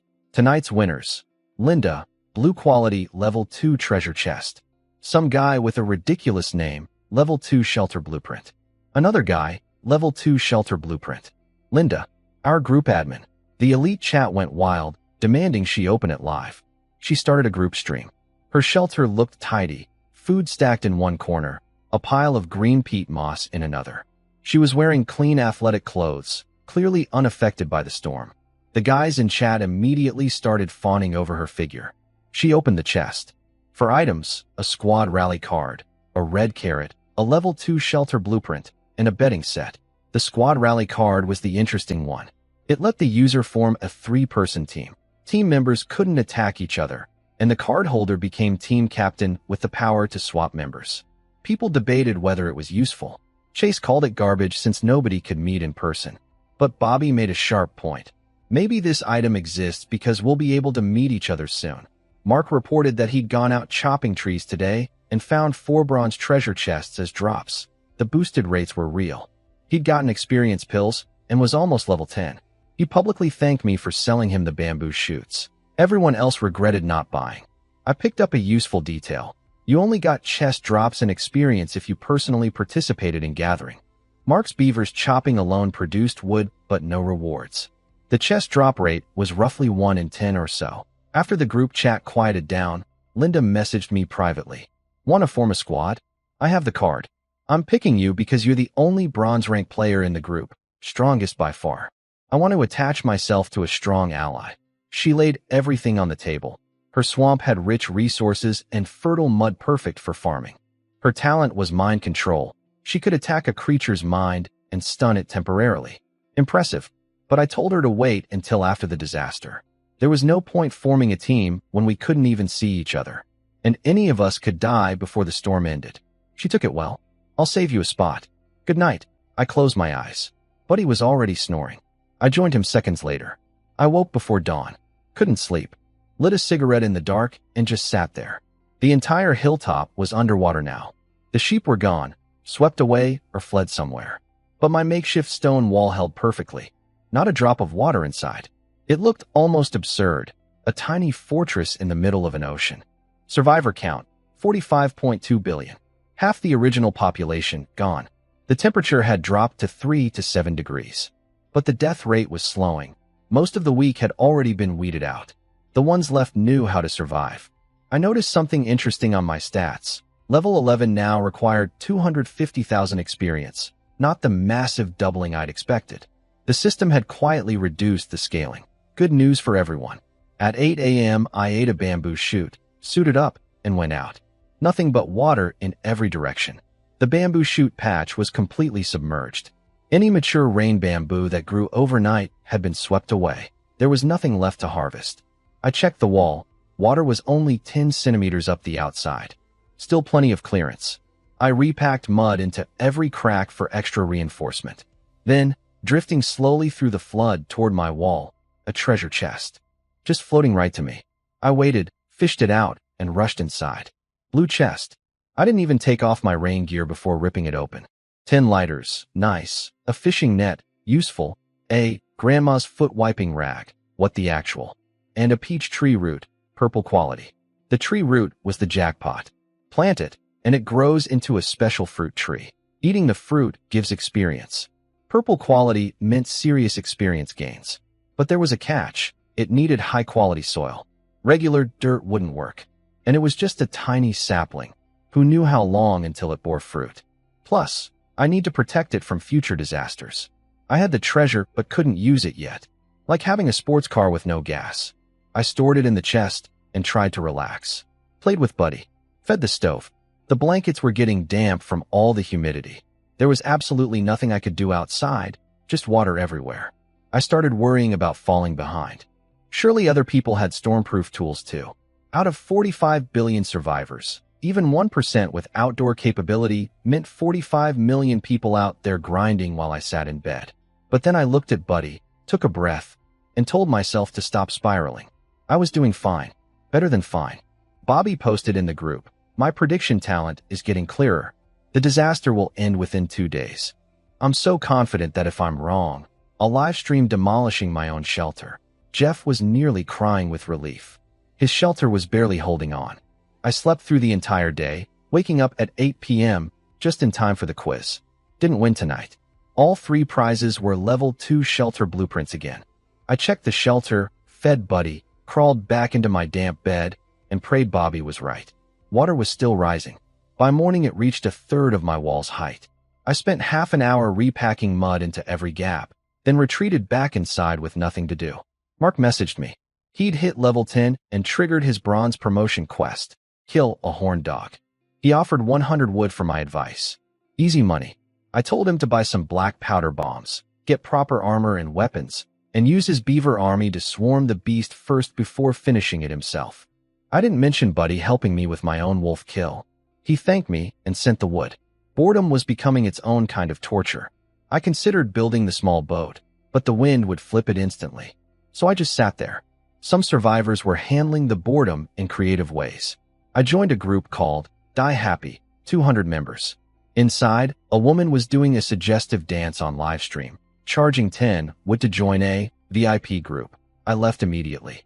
Other groups were running gambling operations.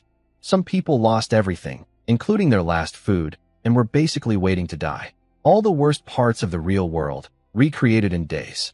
On the world chat, people were analyzing when survivors might finally be able to meet in person. Someone had found a mall 9.9% discount card. Even though the shop system wasn't open yet, proof the mall would launch soon. Nobody knew what currency it would use. Hot topic. Then I noticed someone posting a high price by order for rain bamboo. Curious, I messaged him. Rocky was rude at first. He'd been flooded with scammers trying to sell him regular bamboo. Once I sent him a photo of my actual rain bamboo, he calmed down. I pressed him on why he needed it. After a long pause, he shared something interesting. He had a blueprint for a Void Realm Identity Badge. Materials needed: 1 energy crystal and 1 rain bamboo. The badge would grant unlimited daily access to something called the Void Realm, up to 12 hours per day. Other features would be revealed when the Void Realm opened. A virtual world? I had no idea what it was for, but any unique system feature was worth investing in early. I proposed a deal. I'd give him 2 rain bamboo, he'd craft 2 badges, and give 1 back to me as payment. He hesitated, but I was his only supplier. He agreed. We set it up through the official trade platform, which generated a binding contract. If either party broke the agreement, the fog world would kill them. No scamming possible. Clean deal. I split the rain bamboo into 3 units, enough for Rocky's deal. Funny how I'd originally kept that bamboo stalk just to hang wet clothes on. Lucky I'd harvested it when I did. Evening came. I grilled 2 pieces of beast meat, one for me, one for Buddy. We were eating peacefully when the system announcement hit. The disaster will end tomorrow at 8 a.m. All survivors who make it will receive a green treasure chest. I jumped up and hugged Buddy, spinning him around the room. Finally, no more hiding in this damp box. The world chat exploded with emotion. People crying with joy, some barely alive, hanging on by threads, finding new strength to survive one more night. One person bragged about wanting even harder disasters. Everyone told him to shut up. Somewhere out there, a woman was clinging to a tree hollow 15 meters up, soaked and hypothermic, her shelter destroyed by the wind that afternoon. The announcement gave her eyes a spark of hope. People were wedged into rock crevices, and one poor soul was reportedly still airborne, caught by the wind, and never came back down. At 9 p.m., the quiz. People who carry the well and leave home. Don't they find the well heavy? It was a wordplay trick. The phrase, Beijing Li Shang, is a saying meaning to leave one's hometown, not literally carrying a well. I answered correctly. Tonight's winners got a wheelbarrow blueprint, a level 2 shelter blueprint, and a gold puppet, purple quality. I was jealous of that puppet, way better than my wooden ones. Then Linda messaged again about the squad. Tomorrow the disaster ends. I've already got Mark on board. 3-person team, just waiting for you. We can learn the squad features early and get a head start. I thought it over. Linda had her swamp, peat moss, fertile soil, and a mind control talent. Mark had his beaver army producing thousands of wood daily. Both were solidly first tier. They wouldn't drag me down, and honestly, they might outgrow me after the disaster if everyone developed freely. I said yes. 2 invitations from the group admin herself.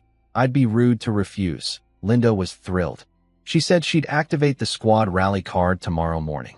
The 3 of us would officially become a team. I lay in bed afterward, wondering about bigger questions. Why did this fog world exist? What was the purpose of making billions of people fight to survive? I couldn't figure it out.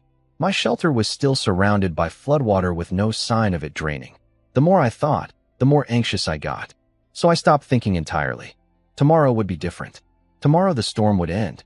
I closed my eyes and fell asleep fast, while billions of others stayed awake all night, too excited or too scared to rest. I woke at 6:45 a.m. The storm sounded weaker. Water outside had climbed to 2/3 of my wall, but the weather panel said, storm turning to clear, just over an hour to go. Survivor count, 40.2 billion. Half of humanity, wiped out in a few days of rain. I made breakfast, ate with Buddy, and lit a cigarette. A smoke after a meal beats being immortal, I muttered. At 8 a.m. sharp, the storm vanished. Just gone. Sunshine burst through instantly, warm on my face for the first time in days. A massive rainbow stretched across the sky.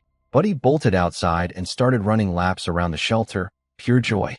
Even the wooden puppets stretched their stiff arms like they were relieved. The system announced, "Congratulations to all survivors. You've earned our respect." As a reward, all survivors receive 1 green treasure chest. Then 2 huge updates. First, shelter demolition and relocation. You could now tear down your shelter and rebuild it somewhere else.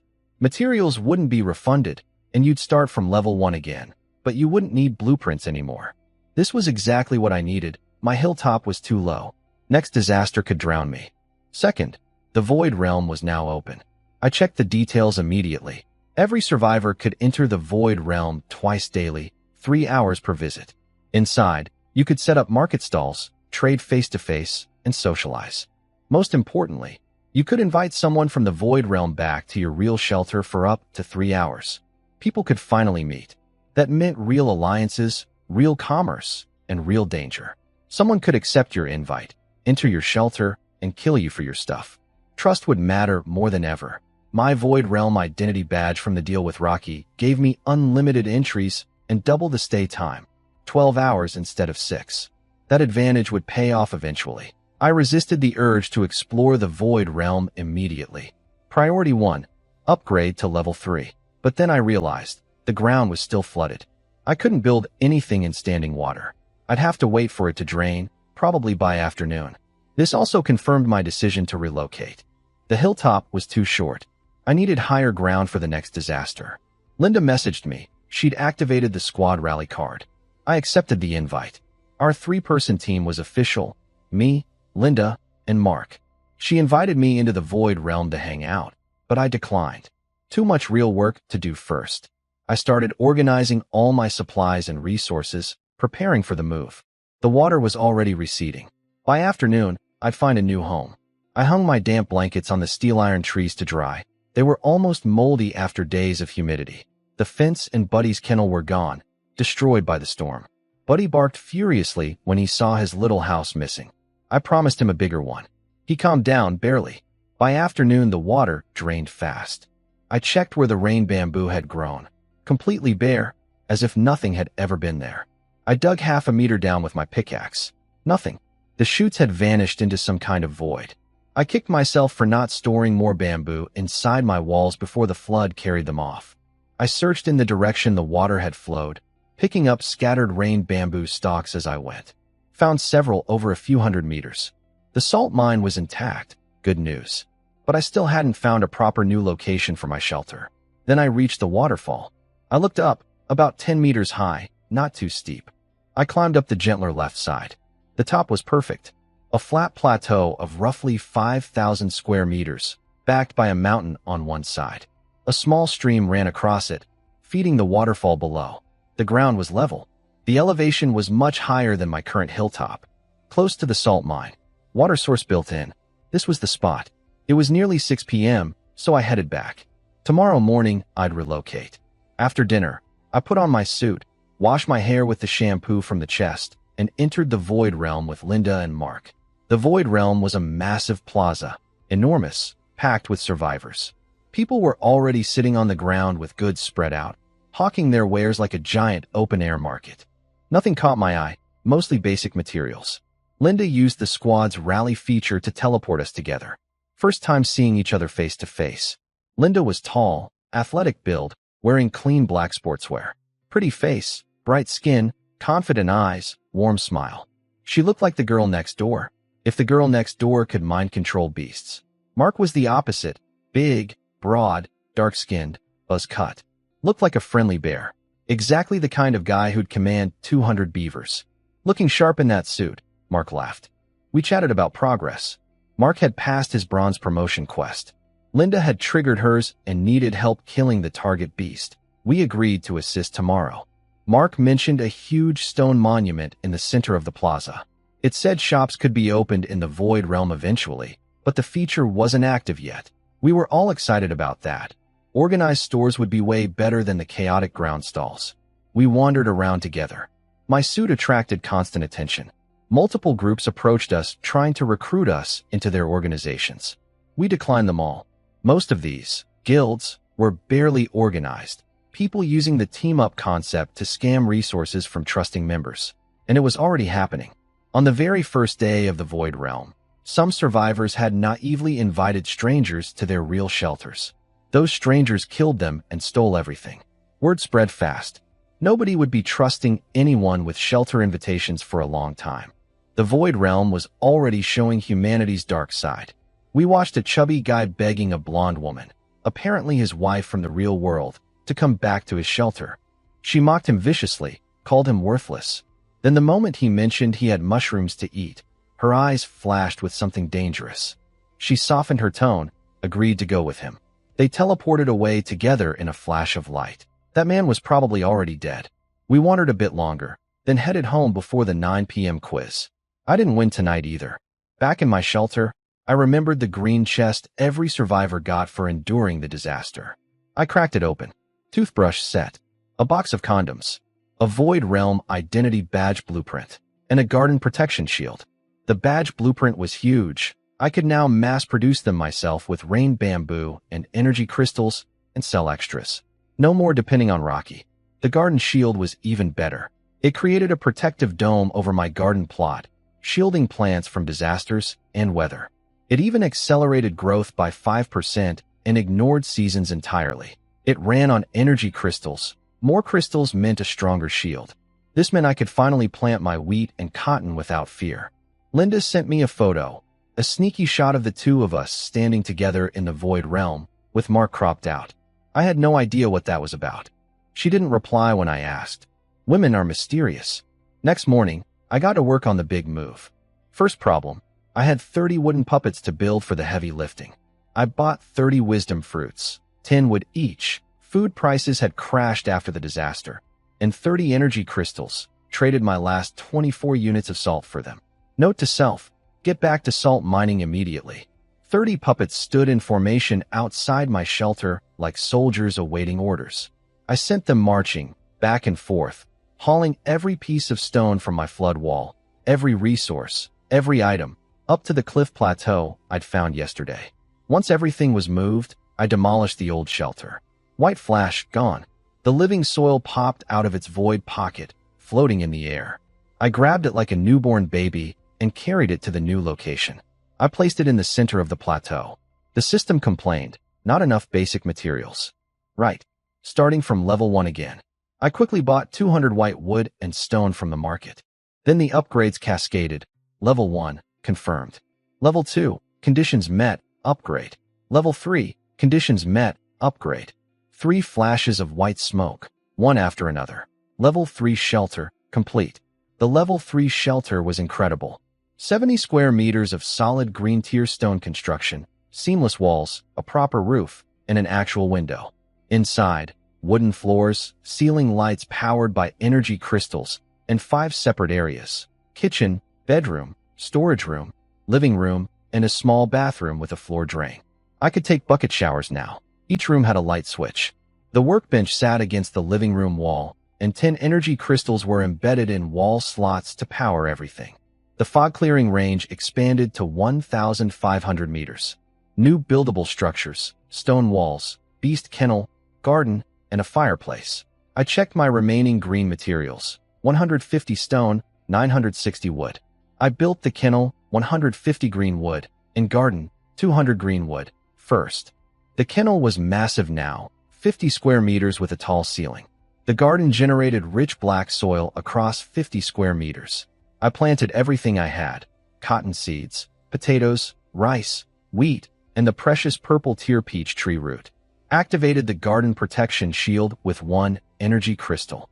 A dome shimmered over the plot.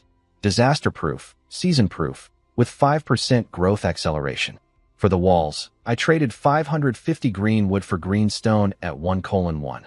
Then built a 2-meter-high stone perimeter, 300 square meters enclosed, with a gate wide enough for a cart. Combined with 30 armed puppets standing guard, this place was a fortress. Then I called for Buddy. No answer. Searched everywhere, gone. Probably stir-crazy after days cooped up inside during the storm. He was silver rank, level 22. He'd be fine. I told myself not to worry. After lunch, I equipped my puppet army with pickaxes and carts and sent them to mine salt. My resources were nearly drained from all the building. Time to get back to business. Then I entered the Void Realm to meet Linda and Mark. Linda invited us to her shelter. It was a clean, modest level 2 cabin, 1 table, 1 bed, a stove with an iron pot. Neat and organized. Mark declared his own shelter looked like a pigsty by comparison. Outside, Linda had stockpiled wood, stone, and peat from her swamp. Impressive for anyone, let alone working solo as a woman in this world. She got down to business. My bronze promotion target is a crocodile. It's camped near the swamp. Even without the quest, I can't gather peat safely while it's alive. That croc has to die. We geared up. I wore my green leather armor with a green machete. Mark had similar armor but carried a long sword. Fitting, since his name literally meant sword, he twirled it with a fancy flourish. Gotta live up to the name. Just need a horse, and I'd be a proper knight. Linda strapped on 3 black powder bombs, put on her armor, and grabbed a machete. The 3 of us marched toward the swamp. The crocodile's nest was a few hundred meters out, but the going was slow. Hidden patches of shallow swamp kept catching our feet. Not deep enough to be deadly, but enough to make every step careful. We crept toward the crocodile's nest for half an hour. The beast was sunbathing with its jaws wide open, over 2 meters long, covered in black scales, radiating danger. Way tougher than any wolf or horn dog. We needed to get closer for the bombs. Then Mark's foot sank into a hidden mud patch. He stumbled and crashed down hard. The noise woke the croc instantly. It locked onto us and charged. On swamp terrain, its home turf, it closed the gap terrifyingly fast. "Watch out," I shouted. It lunged at Linda with its massive jaws. She froze, just for a second, but a deadly second. My warning snapped her out of it, and she dodged barely in time. Normal reaction for someone who'd never fought a monster before, especially a young woman. Mark recovered and stabbed the croc's back while it turned. His sword only went in a few centimeters. Those scales were thick. The croc spun and snapped at him. He sidestepped, thrust again, missed. I steadied Linda and told her to wait for the right moment to use her mind control talent, then throw the bombs. I ran to help Mark. Things got bad fast. The croc launched itself at Mark's head just as his foot got stuck in the mud again. He couldn't dodge. He raised his sword to block, but it was useless. The croc's open mouth was inches from his face. I could see Mark smelling its rotten breath. I dove in, grabbed the croc's tail, and yanked it sideways with everything I had. The croc tumbled off course. Mark didn't waste the opening. He drove his sword straight into the croc's eye. The croc screamed, an ear-splitting shriek. Real-world crocodiles can't vocalize, but this was a fog-world mutant. It thrashed wildly in agony. Mark and I attacked furiously, but our weapons barely scratched the scales. Just surface wounds. The croc went berserk. Its tail whipped around and slammed into my chest. Even through the leather armor, the pain was blinding. I gritted my teeth, shook it off, and hacked at its legs in rage. Mark blinded the second eye. I crippled its legs. Now it was blind and crippled, flailing uselessly, attacking empty air. We backed off. Linda seized the moment. She hit the croc with her mind control stun, then lit a bomb and hurled it. I grabbed another bomb from her, lit it, and threw it right at the croc's head. "Get down," Mark yelled. 2 explosions. Deafening. Fire, mud, and debris everywhere. We were covered in swamp filth. When the dust settled, the croc had 3 legs blown off, and its belly ripped wide open. Still twitching. Mark and I walked up and finished it. "Congratulations. Squad kill, bronze iron-armored crocodile. Each member receives 10,000 experience, team bonus. Public reward, green treasure chest X2. We sat in the mud, gasping. I was shaking from the adrenaline. Honestly, halfway through that fight, I'd regretted agreeing to this. We'd barely known each other, and I'd almost gotten killed for someone else's promotion quest. I didn't say that out loud, though. Linda apologized for being underprepared. Mark waved it off. We're a squad, and none of us have real combat experience. Besides, if Kyle hadn't grabbed that tail, I'd be headless right now. We did a proper post-fight review, learning from every mistake.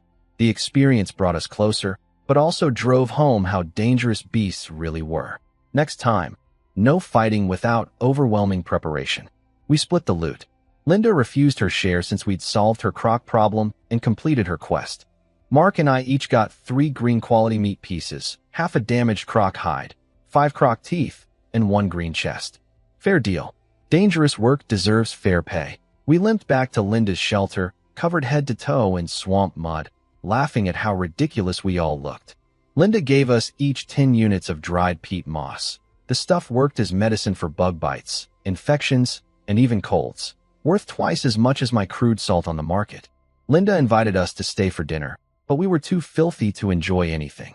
Mark had mud everywhere except his eyeballs. He bolted back to the Void Realm to wash off in his river. That left Linda and me. She hesitated, then asked shyly, "Your new shelter has a stream, right? Could I come over and take a bath? I barely have any clean water here." My face went red. Sure. If you don't mind, I definitely don't." We teleported to my place. Linda was stunned by the level 3 shelter, the stone walls, the garden with its protective dome, the puppet army hauling salt or in and out like clockwork. She stared at everything with wide eyes, then quietly resolved to catch up. I heated water in iron pots on stone stoves, carried hot and cold buckets into the bathroom for her, and walked out. "Don't worry, I won't peek," I shouted from outside. She came out a while later in her only set of clothes, freshly washed, but soaking wet, clinging to every curve. I looked away fast. She smiled at the corner of her mouth, said goodbye, and teleported to the Void Realm. "Was that a test?" I muttered after she left, shaking my head. I spent the next 2 hours refining salt, 60 units. Then I opened my green chest from the croc fight. Knockoff instant noodles, my childhood favorite. a porcelain bowl and plate set, a wooden bathtub blueprint, and a wooden sofa blueprint. Solid haul. I immediately boiled the noodles, tomato flavor, and slurped them down at the table. Heaven. Buddy still wasn't home. I was worried but couldn't do anything. I wandered the void realm, watched some guys playing card games with a deck someone had found. Multiple groups tried recruiting me. I declined them all. Back home at 10 p.m. Nobody. I gave up waiting and collapsed into bed, exhausted from the croc fight. At 2 a.m., barking woke me up. I scrambled to the door. There was Buddy, absolutely filthy, mud-caked from head to tail, with a purple treasure chest clamped in his jaws. He set it down at my feet and gave me the most self-satisfied look I'd ever seen on a dog. I picked him up, mud and all, and kissed him on the head. You beautiful, brilliant dog. Not a single apple wasted on you. I gave him croc meat and fruit, then turned to the purple chest, hands trembling with excitement. I clasped my hands together like I was praying. Please, something good. Then I opened the purple chest. Purple light flooded the room. Spatial bracelet, purple quality. 10 cubic meters of storage space. Put anything in, take anything out, just by thinking about it. I almost screamed. This was the stuff of novels. I dreamed about having one of these. I strapped it on immediately and started testing. Made a chair vanish, pulled it back, vanished it again. Over and over like a kid with a new toy. No more hauling resources by hand. No more worrying about storage. Game changer. Quick growth fertilizer X5. Made from animal waste and remains. Speeds up plant growth for 7 days. Effect varies by plant quality. Perfect for my garden. Bread recipe. Useful once my wheat came in. A wheelchair. I stared at it. Is this a curse? I checked the level 4 shelter requirements. 500 blue tier wood, 1,500 blue tier stone, 100 energy crystals, 20 ice crystals, 20 fire crystals, and a level 4 blueprint. I didn't even have much green tier material left, let alone blue. The ice and fire crystals were completely new. I'd never seen them on the market. The blueprint was a mystery too. Survivor count, 38.1 billion. Next disaster, 7 days away. I felt the pressure mounting. Other survivors were catching up fast. Better tools, higher levels, people clearing their bronze quests in groups. My early lead was shrinking. I fell asleep worrying. Next morning, a major system announcement dropped. First, all basic tool blueprints, axes, pickaxes, hoes, etc., would no longer have fixed quality tiers. Instead, the quality of materials you used would determine the tool's quality. Use green iron, get a green axe. Second, the Void Realm's Central Stone Monument got 3 new features. Contracts. Survivors could draft binding agreements. Break the terms, and the system kills you. No exceptions. Shops. You could now build permanent stores in the Void Realm with a special blueprint. Teleportation. 1 free targeted teleport per day within the Void Realm. The world chat erupted. People were terrified of contracts. What if someone tricked you into signing something unfair? Others saw opportunity. Women were offering to sign marriage contracts in exchange for being taken care of. Scammers were already recruiting. Former CEOs and celebrities were trying to build organizations with contractual loyalty. I saw the potential clearly. Contracts could secure real trade partnerships and alliances. But the risk was enormous. There was no way to break a contract once signed. Read the fine print or die. Literally. The contract system would inevitably lead to slavery. No laws here, no fairness. But I was more interested in the shop feature. If I could open a store in the Void Realm, I could sell salt directly and even hire someone through a contract to run it for me. I got to work. My 30 puppets had piled up salt or overnight outside the walls. I set up 10 iron pots and ordered them to start refining. They were clumsy and slow, but with 10 pots going simultaneously, I figured the output would be decent. I sprinkled 1 quick growth fertilizer across my garden, then grabbed my weapons and headed out. Time to find a better way to earn experience than chopping trees. I tested the math first. With my green axe and bronze rank, I could fell a tree in under 2 minutes, 20 experience each. Even grinding nonstop for 10 hours, that was only 12,000 experience. I needed 110,000 more to reach level 12. That meant 10 full days of chopping. Unacceptable. Killing beasts was the only real path forward. I brought 2 armed puppets and Buddy. Within a few hundred meters, we found a level 5 wild boar. Easy kill, 3,000 experience. But the puppets were useless in combat. Too slow, too stiff. They couldn't land a single hit. We pushed toward the fog boundary. A bronze wolf was eating a rabbit near the edge. It spotted us, then spotted Buddy. The wolf's attitude changed instantly. It recognized a silver rank predator. Tail tucked, it pushed the half-eaten rabbit toward us like an offering. Here, take it. Just let me go. Buddy didn't care about the rabbit. His eyes went cold, teeth bared, a completely different animal from the goofy fruit thief I knew. He exploded forward before the wolf could react, pinned it, and clamped down on its throat. I rushed in with my green machete and hacked away. It was over in seconds. 32,000 experience. Green treasure chest. That was more like it. We spent the entire day hunting along the fog boundary. Buddy would lock down the throat. I'd finish them off. Smooth teamwork. By 5 p.m. we'd killed 2 bronze wolves, 1 boar, 1 elk, and 1 bronze horn dog. Total, 125,200 experience. Level 12 achieved. Plus 2 green chests, 15 green quality meats, 8 regular meats, 3 green pelts, and a pile of bones, teeth, and blood. The space bracelet made everything effortless. No hauling, no trips back. Just store and go. But my puppet salt operation was a disaster. They'd started fine, then gradually devolved into chaos. Some froze in place. Others bumped into each other. After a full day, they'd only produced 200 units of crude salt. I'd expected 10 times that. I need to figure out a better system, I muttered over dinner. Low-level puppets just weren't smart enough to work unsupervised. Still, the day was a net win. Hunting with Buddy was efficient, profitable, and, I had to admit, fun. Tomorrow we'd do it again. From the elite group chat, I learned about a new class of survivors, the lost ones. During the disaster, some people lost not just their shelters but their living soil too. They survived, barely, but without the soil, everything changed. No level progression, no talent, no auto-decompose feature for gathering. Chop down a tree and you have to manually cut it into lumber yourself. They couldn't earn experience alone either, only by joining someone's team and having the leader share experience with them. They were stuck in limbo. At night, they could hide in the void realm, but only for the limited hours allowed. To truly survive long-term, they had to attach themselves to someone with a shelter.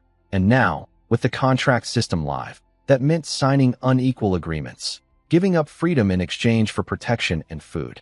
Some had already been hired by group members. Jeff signed a female survivor who could sew clothes. Chase recruited a muscular guy who was great at physical labor. The jokes wrote themselves. Linda messaged me. If I wanted to recruit lost ones, I should hurry.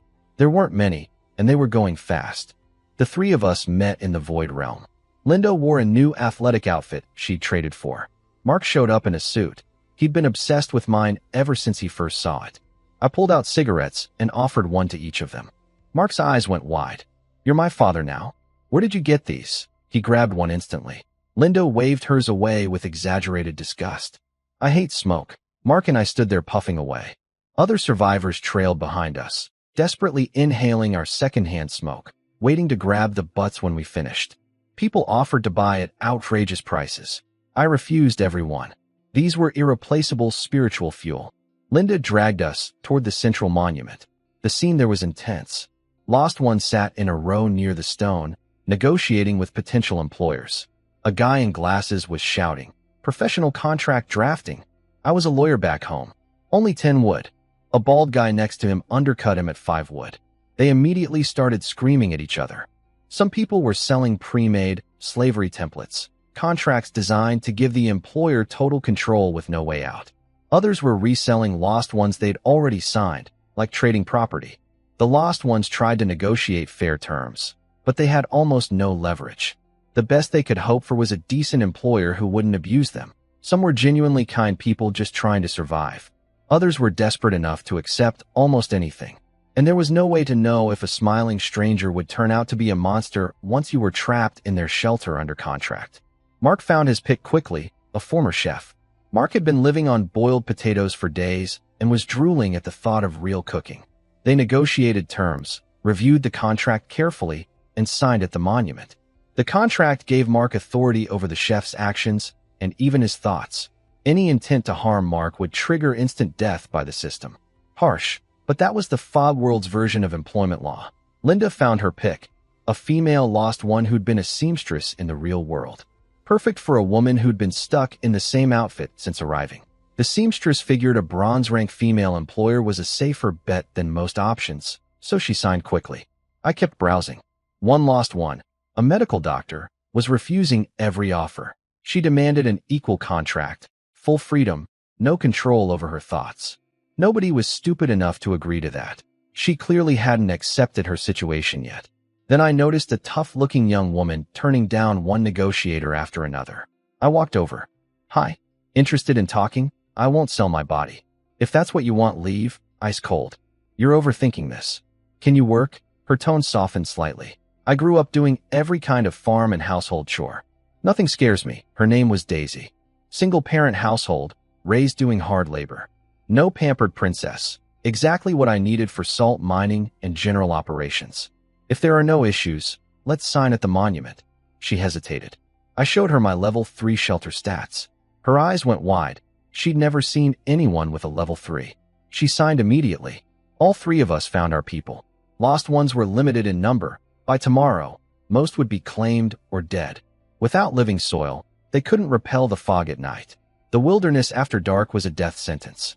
Linda gave me a strange look when she saw I'd recruited a woman. I had no idea what that was about. Back at my shelter, Daisy was stunned by the facilities. I pointed at the living room. You'll sleep here. I gave her 2 blankets.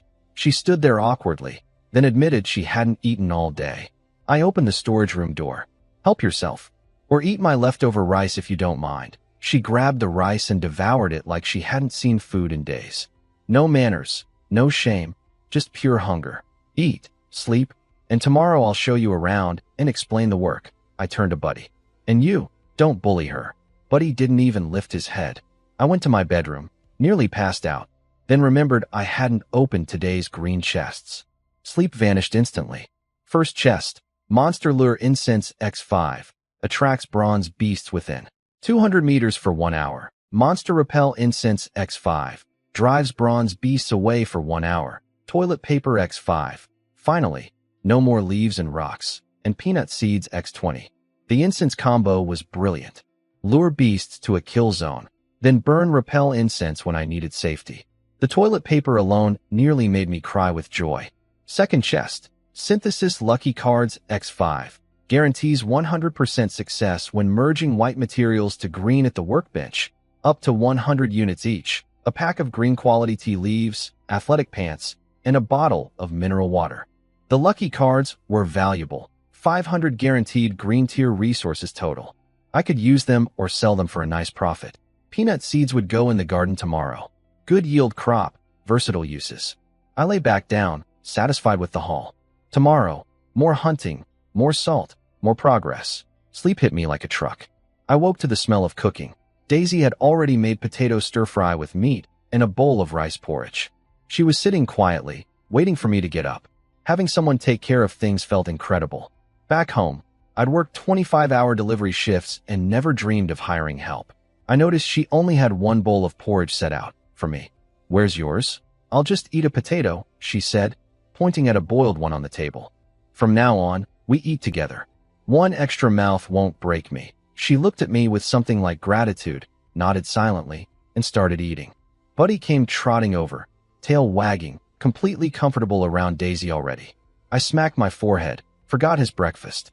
I tossed him fruit and meat, then told Daisy to always prepare Buddy's meals too. After breakfast, I took Daisy outside to show her the area. The first thing I saw stopped me in my tracks. The garden. Everything I'd planted yesterday was fully grown. The quick-growth fertilizer had worked overnight. One day, and the crops were mature. I harvested everything. 20 cotton, 3 pounds of wheat, 3 pounds of rice, 15 potatoes, plus 200 experience. The produce looked plumper and better quality than anything from the trade market.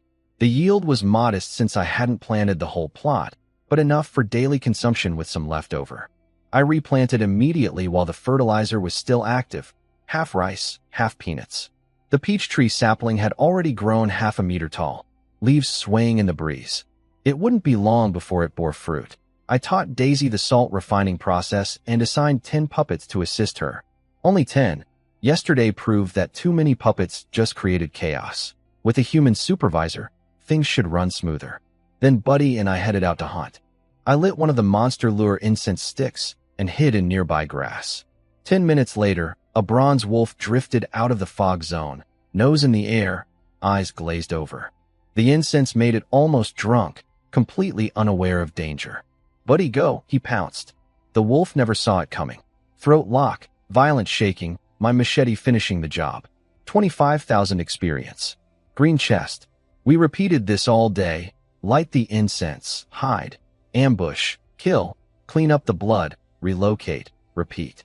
When 2 wolves showed up at once, I burned repel incense to scatter them and moved to a fresh spot. Way more efficient than yesterday's random patrols. Back home at dusk, Daisy was making dinner. I checked the salt output, 310 units. Better than the puppets alone, but not as much as I'd hoped. The puppets were still unreliable. One had actually caught itself on fire while adding wood to the stove. After 2 days of testing, I accepted the truth. Wooden puppets were only good for hauling and guard duty. Anything requiring even basic judgment was beyond them. Real help had to come from real people. After dinner, I tallied the day's haul. 6 bronze-tier beasts and 3 regular ones killed. Total experience, 170,000. Plus 9 pelts, 17 green-quality meats, 8 regular meats, 2 animal fats, for green chests, and various bones and teeth. All level 10 today, no level 11s showed up. I checked my stats. Level 12, experience at 186,220 out of 350,000. Should hit 13 tomorrow. Survivor count, 36.1 billion. Dropping about 200 million per day now, stabilizing. Next disaster, 6 days away. A new notification caught my eye. Leaderboard opening soon. That would expose the strongest survivors for everyone to see. I wondered if I'd make it. Decided not to worry about it until it actually launched. I listed all my salt on the market. 1 salt for 5 green wood or stone. White tier materials weren't worth buying anymore. Salt demand was still soft. The effects of salt deficiency hadn't hit most people yet. A few other sellers had appeared too, and one idiot was selling raw, unrefined salt or dirt cheap. Didn't hurt me much. I'd also learned from the world chat that lure and repel incense were dropping frequently from green chests now. Lots of brave, or foolish, survivors were using repel incense to explore the fog zone. Some found loot. Others ran into silver rank beasts that ignored the incense entirely and died on the spot. Time to open my 4 green chests. First chest, lure incense X5, yellowback ant eggs X2, an outer jacket, and a sewing kit. The other 3 chests? Complete garbage. Mineral water, socks, and, I'm not joking, a trash can. Like the system was mocking me. The ant eggs were the only interesting thing. Yellowback ant, green quality of fog world species that reproduces extremely fast. The queen can reach bronze rank.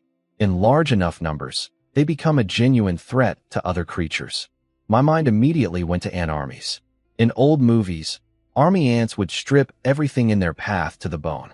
If I could hatch and tame these, I might have an insect military force. The breeding speed alone could make them devastating. The question was taming. I didn't have Mark's beast taming talent. Maybe putting the eggs in the beast kennel would work? Maybe not. If I can't tame them, I'll just sell them to Mark, I figured. I stored everything in my spatial bracelet and browsed the world chat. Food prices were insane. 100 wood for a single potato. People were luring others into the fog with fake stories about finding black-tier chests. Others were warning everyone not to believe those posts. Someone was still recruiting lost ones, bragging about his, almost level 2, shelter. Same chaos, different day. Mark messaged the squad channel. Got time?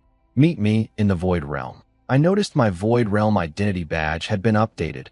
Unlimited teleportation within the Void Realm, while normal survivors were still limited to twice daily. Huge advantage. Linda rallied us together. Mark was wearing his copycat suit again, but his expression was serious. You've all seen organizations popping up everywhere, he began. Well, today someone approached me about joining one called Origin. The founder is Mark, the electric car and rocket guy from the real world. That guy's still alive? I said, genuinely surprised. Mark explained. Origin's goal was finding a way back to the real world. Members signed equal, mutually beneficial contracts. Benefits included resource sharing, help with promotion quests, access to experts, doctors, physicists, botanists, chemists, at discounted internal rates. If your shelter was destroyed, the organization would help rebuild it. Even lost ones within the group wouldn't be abandoned. It sounded impressive. Mark wanted to know if we should join. I broke the silence first. I'm not joining. I love my freedom. An organization like that will have rules and restrictions. And I'm not signing any contract I don't control. Those terms might look fair now, but this world has no justice system. Once those real-world capitalists consolidate power, anyone outside the inner circle becomes disposable. I'd rather develop quietly on my own. Build high walls, stock deep supplies, claim no throne. That's the ancient strategy. Mark looked blank. Never heard the saying. I tried again. The strong walk alone. The weak travel in herds. Understand that one. His eyes lit up. That's badass. I love it. Linda had already made up her mind. If Kyle's not joining, neither am I. Mark dropped his interest too. All three of us agreed. Stay independent, grow strong quietly, avoid entanglements. We wandered the void realm together. Near the monument, two guys were screaming insults at each other, old enemies from the real world. They couldn't fight in the void realm, so they just spat and cursed for 20 minutes while a crowd gathered to heckle. Eventually, they got tired and agreed to meet tomorrow for round 2. We laughed until our sides hurt. Almost no lost ones remained at the monument. Gone, either claimed or dead. I briefly wondered about that stubborn doctor who'd refused every offer yesterday. We said goodnight around 9 p.m. Back at my shelter, the living room light cast a warm yellow glow. Daisy was playing with Buddy. He ran over to greet me, tail going crazy. Then Daisy walked to the stove and came back carrying a bucket of hot water. She set it in front of me. "What's this for?" I asked. She looked slightly awkward. "For your feet. You've been out all day fighting monsters. Soaking them will help you relax and sleep better." I stared at her. At the bucket. At her. Nobody had ever washed my feet before. It felt strange at first, but I closed my eyes and just let it happen. Daisy dried my feet with a small piece of animal hide, carried the water bucket to the door, and quietly left me alone. In bed, I checked my salt sales. All 510 units from the past few days had sold out, 1,050 greenwood and 1,500 greenstone in total. Sounds like a lot, but converting to blue tier at a 50% success rate would barely yield 130 units. Level 4 shelter needed 500 blue wood and 1,500 blue stone. Miles to go. I wasn't going to wait for blue material prices to drop. In this world, waiting means dying. Buy early, survive early. Buy late, feed the beasts. I also listed the 10 units of peat moss Linda had given me. Prices had skyrocketed, 50 greenwood per unit now, thanks to medicine being scarce. A simple cold could kill you here. Almost immediately, a message came in from someone named Chloe. "Hi, big brother. Do you have a lot of peat moss? Could you give me 1 unit for free? I have nothing to trade." I sent back a question mark. She launched into a sob story, survived the disaster, caught a cold, fell, and cut her leg while gathering today. She sent a photo, a pale-looking woman with a bloody gash on her shin. Then came the guilt trip. "It's just 1 unit to you, but it could save my life. How can you refuse? Don't you have any conscience? Are you even a man?" I typed back without hesitation. "Don't try to guilt trip me. Whether you live or die is not my problem. Goodbye." Blocked. The world was full of scammers using pity to steal resources. Women faking injuries. People running romance scams. Trusting strangers in the fog world was a fast track to losing everything. I didn't win the daily quiz. The prizes were garbage again. People were losing interest. The odds were absurd, and the rewards never matched. I lay in bed planning for the next disaster, 6 days out. Could be anything: freezing cold, extreme heat, acid rain. I'd need to stockpile food and diversify supplies. Bobby hadn't posted any predictions in the group lately, so his talent probably hadn't picked up anything yet. What I didn't know was that Chloe went straight to the world chat and publicly accused me of using her body and then abandoning her. Complete fabrication. Linda saw it while scrolling late at night and messaged me immediately. I sent her the actual chat screenshots. Linda was furious. She hunted down Chloe's profile and unleashed what I can only describe as a masterclass in verbal destruction. The sweet, gentle group admin apparently had a hidden talent for absolutely annihilating people with words. If I'd seen it in real time, I would have been terrified and impressed. Chloe's smear campaign went nowhere. In a world of billions, nobody cared about petty drama for more than 5 seconds. Linda messaged me one last time. Next time some woman tries this, I'll destroy her for you. I told her not to worry about it, then steered the conversation somewhere useful, swamp soil. The peach tree root needed high-quality soil to survive. Linda's swamp had exactly that. I asked if she'd been collecting any. Only from the edges, she said. Green quality swamp soil. Going deeper is too dangerous. You sink in, and the whole place is iron-armored crocodile territory. How many crocs? Tons. They come out every evening. But from what I've observed, they don't leave the swamp boundary. During the day, they sleep buried in the mud. Wake one up and you're in serious trouble. An idea clicked in my head. We have lure incense and repel incense. We can use those to manage the crocs. And if there are that many, we can farm them for experience too. Linda loved the plan. We looped in Mark and agreed to meet at her place tomorrow to scout the swamp. But I needed a stronger weapon first. My green machete barely scratched that croc scales last time. Bombs worked, but were expensive and risky in swamp terrain. Next morning, Daisy had breakfast ready. I ate, then headed outside. First stop, the beast kennel. I put the 2 yellowback ant eggs in a wooden bucket filled with dirt, covered them with a thin layer of soil. Seemed right. Ants live underground. I left them alone and hoped for the best. The garden was glowing. Rice and peanuts had fully matured overnight under the growth fertilizer. Harvest: 10 pounds of rice, 13 pounds of peanuts, 800 experience. I replanted with potatoes and wheat, had the puppets water everything. The peach tree was already taller than me now, with tiny flower buds forming. Fruit was coming soon. Time to upgrade my weapon. I had 540 green iron or stockpiled. I headed to the workbench to merge green iron into blue iron. Needed 5 blue iron for a blue machete. Then I saw the merge rate. Green to blue was only 40% success, not the 50% I'd expected. Apparently, higher tiers meant lower odds. White to green was 50%. Green to blue dropped to 40%. This made level 4 shelter upgrades even more painful for everyone. No choice. Blue materials were almost non-existent on the market. Merging was the only path. I selected 10 green iron or hit merge. Merge failed. Better luck next time. First attempt. Instant failure. 10 green iron gone. Aren't I supposed to have a luck talent? I yelled at the ceiling. What happened to good things will always happen. My luck talent felt completely useless. First merge attempt. Failed. 40% my foot. I checked the group chat and world channel. Everyone was complaining.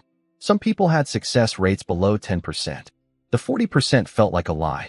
At least I wasn't alone in my suffering. I washed my hands, convinced bathroom energy was cursing my luck, and came back chanting nonsense prayers. Failed again. Cursed every deity I'd just prayed to. Then it succeeded. I went on an emotional roller coaster. Success, success, success, fail, success. By the end, I'd burned through extra green iron, but finally had 5 blue-tier iron ore. Every failure felt like losing a limb. I crafted a blue machete. The description was beautiful, forged from high-quality ore. Incredibly tough.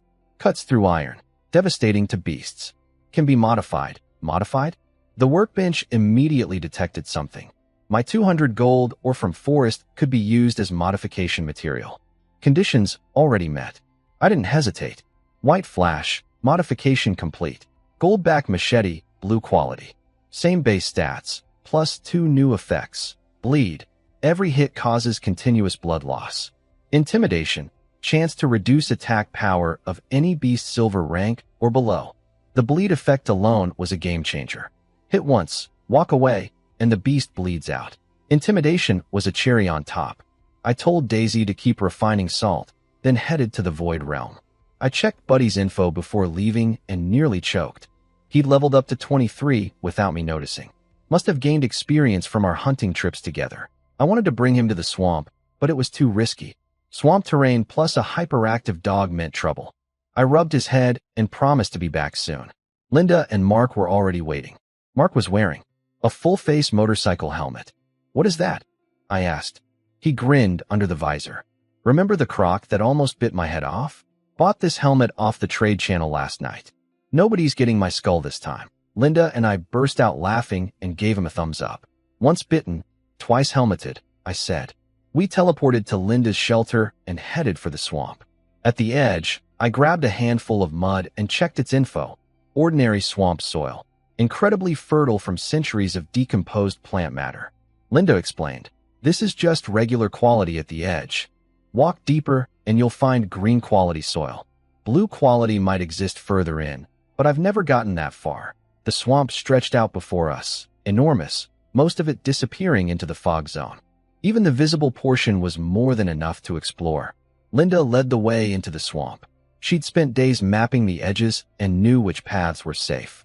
But her knowledge only covered a small portion. The deeper areas were completely uncharted. She stopped and pointed ahead. "That darker area over there is green quality swamp soil, but it's surrounded by knee-deep mud. I've only managed to dig 2 buckets in all these days." I immediately thought about my spatial bracelet. I could scoop up massive amounts in one go. But this was Linda's territory, near her shelter. We were teammates, but still new to each other. Asking to harvest her resources for free would be awkward. I need to trade for it properly. I also wasn't about to reveal the bracelet. Squad members couldn't directly attack each other, but there were always loopholes, letting someone, accidentally, die during a fight, for instance. I trusted Linda and Mark, mostly, but caution never hurts. We discussed whether to push deeper. Nobody knew what lay ahead. One wrong step into deep swamp could be fatal. I suggested a safer approach. Plant the lure incense right here and let the crocs come to us. Everyone agreed. I lit the incense. Then Mark pulled something from his oversized backpack with a huge grin, a beast trap. His taming talent came with a crafting skill for making these. I was jealous. My luck talent just made random good things happen sometimes. His talent had actual practical sub-abilities. We placed the trap, hid behind nearby trees, and waited. 10 minutes. A croc's head slowly emerged from the mud about 100 meters out. It crawled toward the incense, faster and faster, completely hypnotized by the scent. Clang. Its front foot hit the trap. Metal jaws crushed down, deforming the leg. The croc screamed but kept dragging itself toward the incense. The pull was that strong. Now Linda, she was ready this time. No freezing, no hesitation. Her mind control hit the croc instantly. It went rigid, stunned. Mark and I charged from behind the trees. My new gold-back machete was everything I'd hoped for. One swing cut deep enough to hit bone, through those scales that my green blade had barely scratched before. Mark drove his sword into the croc's belly, so hard it nearly went clean through. The croc never recovered from the stun. It was dead before it knew what happened. 15,000 experience each, squad bonus. Level 11 croc. Green chest dropped. First kill of the day, perfect start. We cleaned up fast, buried the evidence, reset the trap, and hit again. Linda looked a little down afterward. "I barely did anything." "You two are incredible." Mark waved it off immediately. "Without your stun, we couldn't have rushed in like that. All 3 of us made this work." I backed him up. She smiled, and the mood lifted. We repeated the process all morning. 6 bronze iron-armored crocodiles killed by noon. The system was like clockwork: lure, trap, stun, slaughter. Back at Linda's shelter for lunch, she was visibly drained. Using her mind control talent repeatedly had exhausted her. She pointed us toward the kitchen supplies and collapsed into a chair. "Pick whatever ingredients you want. Wake me when food's ready." Mark volunteered to cook. He'd just signed a chef through contract yesterday, and apparently that had inspired him to try his own hand. Mark pulled a fish out of his backpack like a magician. A silverhead fish, green quality, about 3 pounds, black body with a silver head. The description said it was delicious, had few bones, and slightly boosted mental recovery. Perfect for Linda after burning through her mind control energy all morning. "Where'd you get this?" I asked. "My beaver army, obviously. They're not just lumberjacks, they catch fish too." He said it like it was nothing. "I only have a few dozen of these." "Only a few dozen," I repeated flatly. This guy? Mark had planned ahead. He'd known we'd end up eating lunch at Linda's place and didn't want to show up empty-handed. Meanwhile, I hadn't thought of that at all. Embarrassing. I ducked outside, secretly pulled a pound of peanuts from my spatial bracelet, making sure Mark couldn't see, and brought them in. Best I can do on short notice. Mark's eyes lit up. "I've loved peanuts since I was a kid." We cooked together, potato stir-fry with meat, steamed silverhead fish, peanuts, and rice. By Fog World standards, this was a feast. Most survivors were still fighting over boiled potatoes or chewing wild grass. I woke Linda. She'd napped for half an hour and looked much better. She tasted the fish and her eyes went wide. I tried it too, genuinely delicious. First new flavor in over a week. Mark beamed with pride watching us enjoy his contribution. We demolished every scrap of food, then headed back to the swamp. Same setup. Lure incense lit, trap placed, hiding behind trees. A croc emerged from the mud within minutes. But this one was different. Almost twice the size of the morning kills, with sharp bone spikes running down its back. A mutant. This one's not normal, I whispered. Fight or run. Mark was riding high on confidence from 6 clean kills. Free meal walking toward us. I'm going in first. Linda was more cautious. Let me try mind control first. If it works, you two charge in. If it doesn't, we retreat. No heroics, we agreed. The croc reached the incense and started inhaling greedily. Linda hit it with her mental attack. It froze, stunned. We cheered internally. Mark charged. I was right behind him. But just as Mark's sword was about to pierce its belly, the croc snapped out of it. Way faster recovery than the normal ones. Its tail whipped around and slammed into Mark's stomach, sending him flying. Again. Hit it again, Mark yelled from the ground. Linda fired a second mind control blast. The croc locked up again. I didn't waste a millisecond. My gold-backed machete sliced clean through its front leg, then I swung at its neck. The blue blade cut through those armored scales like paper. Nearly took the head clean off. Mark scrambled up and drove his sword in for good measure. Done. Level 15 Mutant Iron Armored Crocodile. 45,000 experience each. Green chest. We sat there catching our breath, shaken. If that thing had been a few levels higher, we might not have walked away. The stun wearing off mid-attack was a serious warning. We couldn't get cocky. We kept hunting until 5:30 p.m. Final tally for the full day. 10 regular level 10 crocs, 1 level 11, and 1 level 15 mutant. 9 green chests, 30 green quality meats, 12 croc hides, plus teeth and bones. My total experience for the day, 160,000. That mutant alone was worth 45,000, nearly a third of my daily haul from one beast. The experience haul was similar to hunting solo, but my real goal here was the swamp soil. That would come later. Time to split the loot. Mark rubbed his hands together, staring at the pile of materials. Split the loot? You make us sound like a crime gang, Linda said, side-eyeing him.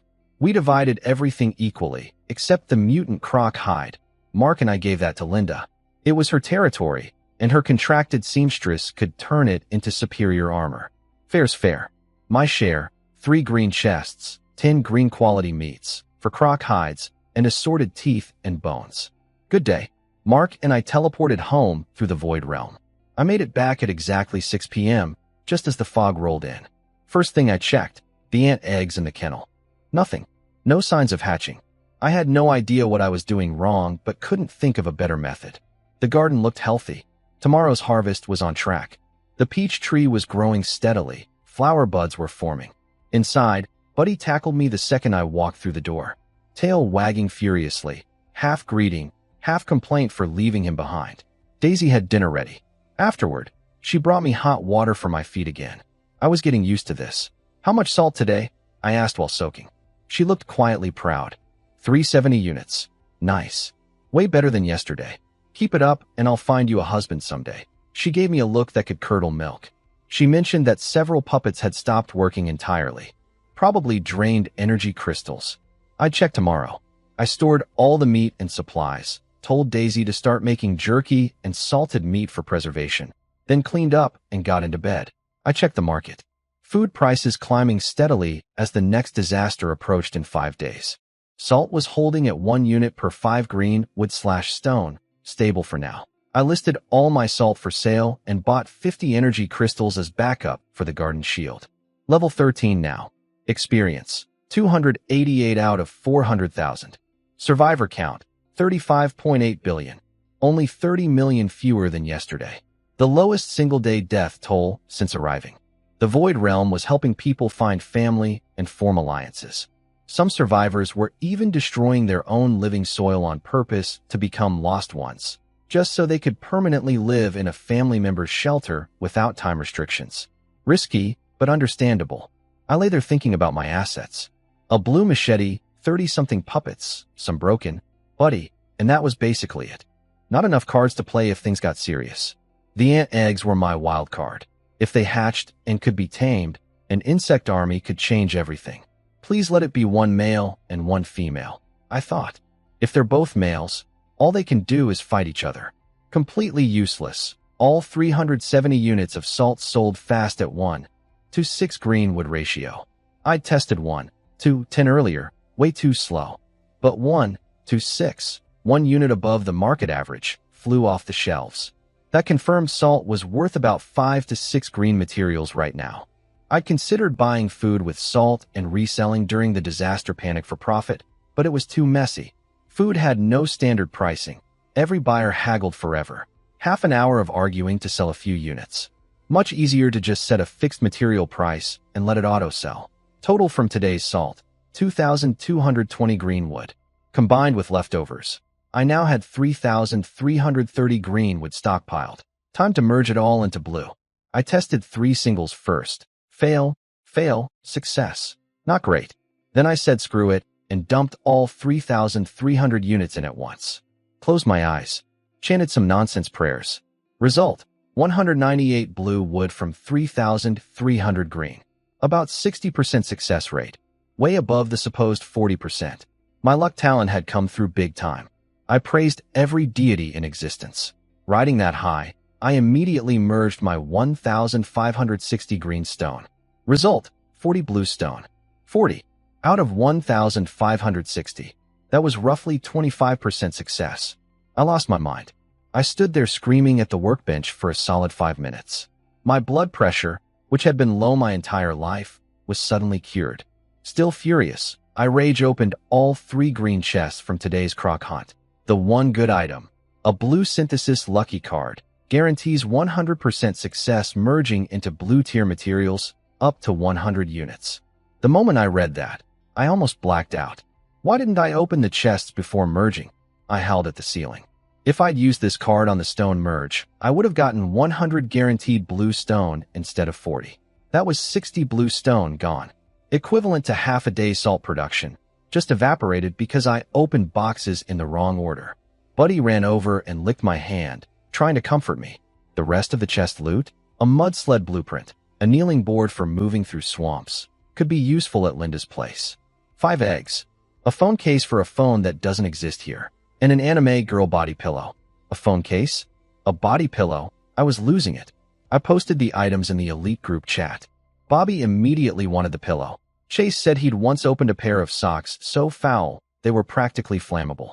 I sold the sled blueprints after making a few for myself, ditched the garbage items, and tried to calm down. But every time I looked at that blue lucky card, my chest physically hurt. Tomorrow I would open chests first. Always. Jeff messaged me wanting to buy the anime body pillow.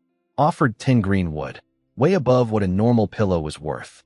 I had no idea what he planned to do with it, and didn't want to know. Sold it instantly. Then the system announcement hit. Leaderboard launching in 2 days. The Fog World would evaluate every survivor's overall strength and publish rankings the morning after tomorrow. Rankings would be based on personal level and rank, shelter level, shelter facilities, garden plants and soil quality, beast kennel contents, weapons, equipment, resources, food. Everything above white quality counted. Top-ranked survivors would receive rewards. But there was a catch. Starting tomorrow morning, beasts would become more aggressive. The fog-free zone around shelters would see significantly more beast intrusions. The announcement ended with a chilling line. Enjoy your last peaceful day. I read the announcement 3 times, analyzing every detail. For the leaderboard, I took stock. Level 4 shelter was impossible in time, but I could improve other areas. My garden had the purple peach tree. That was strong. I needed better soil though. I'd buy green quality swamp mud from Linda tomorrow. The beast kennel only had 2 unhatched ant eggs. Weak. My weapons included the blue goldback machete. Solid. I could merge my green beast hides into blue and craft blue leather armor. Would Buddy count? Would Daisy count as an asset? I wasn't sure. Hitting level 14 required 400,000 experience. Unlikely by tomorrow based on recent rates. I checked the trade market. Prices had gone insane since the announcement. Green plant seeds, green beast cubs, all skyrocketing. People who couldn't make the leaderboard were selling assets at ridiculous markups. Buying now would be foolish unless the rewards were guaranteed to be amazing. And knowing this game's track record with prizes, they could easily be garbage. I closed the market and studied the Beast Aggression update instead. I decided to skip the swamp tomorrow and stay near my shelter to see how bad things got. With Buddy and 30 puppets guarding the perimeter, bronze-level beasts shouldn't be a problem. If something gold rank or higher showed up, I'd just run. The world chat was predictably chaotic. Organizations were recruiting hard. One guy planned to craft 10,000 wooden buckets to inflate his resource count. Someone pointed out white-quality items didn't count. A woman was excited about the leaderboard because she could finally identify real, strong players to attach herself to, instead of getting scammed by fakes. And of course, sellers were already price gouging anyone desperate enough to chase a ranking they probably couldn't reach. I climbed into bed. 2 days until the leaderboard. 5 days until the next disaster. And tomorrow, the beasts were coming. I messaged Linda about buying swamp soil. She had 3 buckets of green quality mud. Her small level 2 garden couldn't use much anyway. I offered 3 pounds of peanuts, which was slightly above market rate. She tried to refuse, saying it was too generous. I insisted. We'd been hunting on her turf all day, so consider it fair compensation. She eventually accepted. Our conversation felt different tonight. I couldn't put my finger on it. When I mentioned I might not visit her shelter tomorrow, something shifted in her tone. Subtle, but there. I browsed the elite group chat. It had grown to nearly 200 members. Linda had been recruiting. People were debating whether to join organizations. A guy named Liam had joined Origin and was praising the benefits. Bobby said he preferred a different organization called Genesis, apparently founded by surviving government officials and prominent figures from the real world. Jeff shared interesting intel. Officials from various countries had already met in the Void Realm and tried to reassemble their old power structures, including military chains of command. It failed. Too many people refused to submit to old hierarchies. In this world, the only thing that could bind anyone was a contract, and nobody wanted to sign away their freedom. I realized something. Void Realm identity badges were incredibly valuable now. With beasts getting more aggressive tomorrow, nobody would want to leave their shelter for long. The badge's unlimited entry and 12-hour stay would be a massive advantage. I had 7 units of rain bamboo left. I crafted 7 badges, listed 3 on the market with a negotiation-only price and a 10 greenwood entry fee just to message me. That would filter out time wasters. Then the daily quiz. Everyone knows Guan Yu never killed the elderly or children. So why didn't they just send 100,000 old people and children to kill him? I racked my brain until the last second and submitted, because Guan Yu rode a horse and 100,000 elderly people couldn't catch him. The world chat was a riot of rage and absurd answers. People were begging for the quiz to be canceled entirely. Results came in. 3 winners. Kyle, Outpost Location Detector, purple quality. Logan, Spatial Backpack, blue quality. Someone with a ridiculous name won basketball. I won again. Purple quality this time. But an Outpost Location Detector? I had no idea what an outpost was or why I'd need to detect one. It sounded important. Or completely useless. I wouldn't know until I checked the details. At least it wasn't rain pants. I shot up in bed when I saw my name on the winners list. Second time winning the quiz. This time, purple quality. The reward was in Outpost Location Detector. Purple tier, special item, detects outpost positions within 50 kilometers. I activated it immediately. A circular radar-like display appeared in front of me, completely blank. No outposts detected. No explanation of what an outpost even was. I stared at it for a while, tried every angle, then gave up. Frustrating to get a purple item and have zero idea what it does. Still, for the leaderboard evaluation, just owning a purple item would boost my score. I tucked it into the spatial bracelet. The world chat was on fire. People were furious that I'd won twice in a few days. Once with a purple prize. Rigged. Insider. No way this is random. Others defended me. Someone tried messaging me privately and discovered my 10 greenwood chat fee, then complained about that too. One guy asked if changing his name to Kyle would improve his odds. I didn't care. Let them talk. Linda and Mark both congratulated me. Neither had any clue what the detector was for either. Then I got my first inquiry about the Void Realm identity badges. A woman named Claire asked the price. 100 units of blue wood or stone. Or ice/fire attribute crystals if you have them. She didn't have crystals. Only 20 blue wood and the rest in green. I refused green. The merge rate was too punishing. She asked me to hold one while she gathered materials with her boyfriend and family. I agreed, but warned her I'd sell to anyone who paid first. Then another buyer messaged, Lance. No haggling. Wanted 2 badges. Within 30 minutes, he'd assembled 100 blue wood and 100 blue stone. Done deal. Turns out Lance was from the Genesis organization. He casually invited me to join. Now I understood why he was so loaded. Organizational backing. I declined politely. He said the door was always open. That was a great night for business. 200 blue tier materials from badge sales alone, plus whatever the salt had brought in. Combined with my merge results, my blue stockpile was growing steadily. By 10 p.m. I was done. I posted all 30 puppets outside the walls on guard duty. Tomorrow the beasts would go berserk. Then I crawled into bed. Buddy had snuck into my room at some point and was already sprawled beside the bed. Within minutes we were both snoring like engines. Out in the living room, poor Daisy stuffed something in her ears and eventually managed to fall asleep despite the noise. I woke at 6 a.m. Daisy already had breakfast ready. The woman was like clockwork. I spread Linda's green quality swamp soil across my garden, checked the ant eggs, still nothing, but the shape seemed slightly different, and waited for 8 o'clock. The harvest was huge today. 25 pounds of wheat and 150 large potatoes, way more than yesterday. Maybe the swamp soil was already helping, or maybe potatoes just yielded better. The peach tree had bloomed and was starting to fruit. I replanted potatoes and wheat immediately. Before heading out, I checked the world chat for reports on the beast aggression update. Mixed results. Some people found a 2-meter black bear outside their door at 8 a.m. sharp. Others saw nothing but rabbits. One guy's area went from having a single lion to a full pride overnight. Someone's brother was trapped, beasts surrounding his shelter, forced to hide in the Void Realm. Then a surprise announcement dropped. Due to an oversight, we are patching the Void Realm entry conditions. You can no longer enter the Void Realm while in combat status. Combat status means any nearby danger. As compensation, 1 bread loaf per survivor.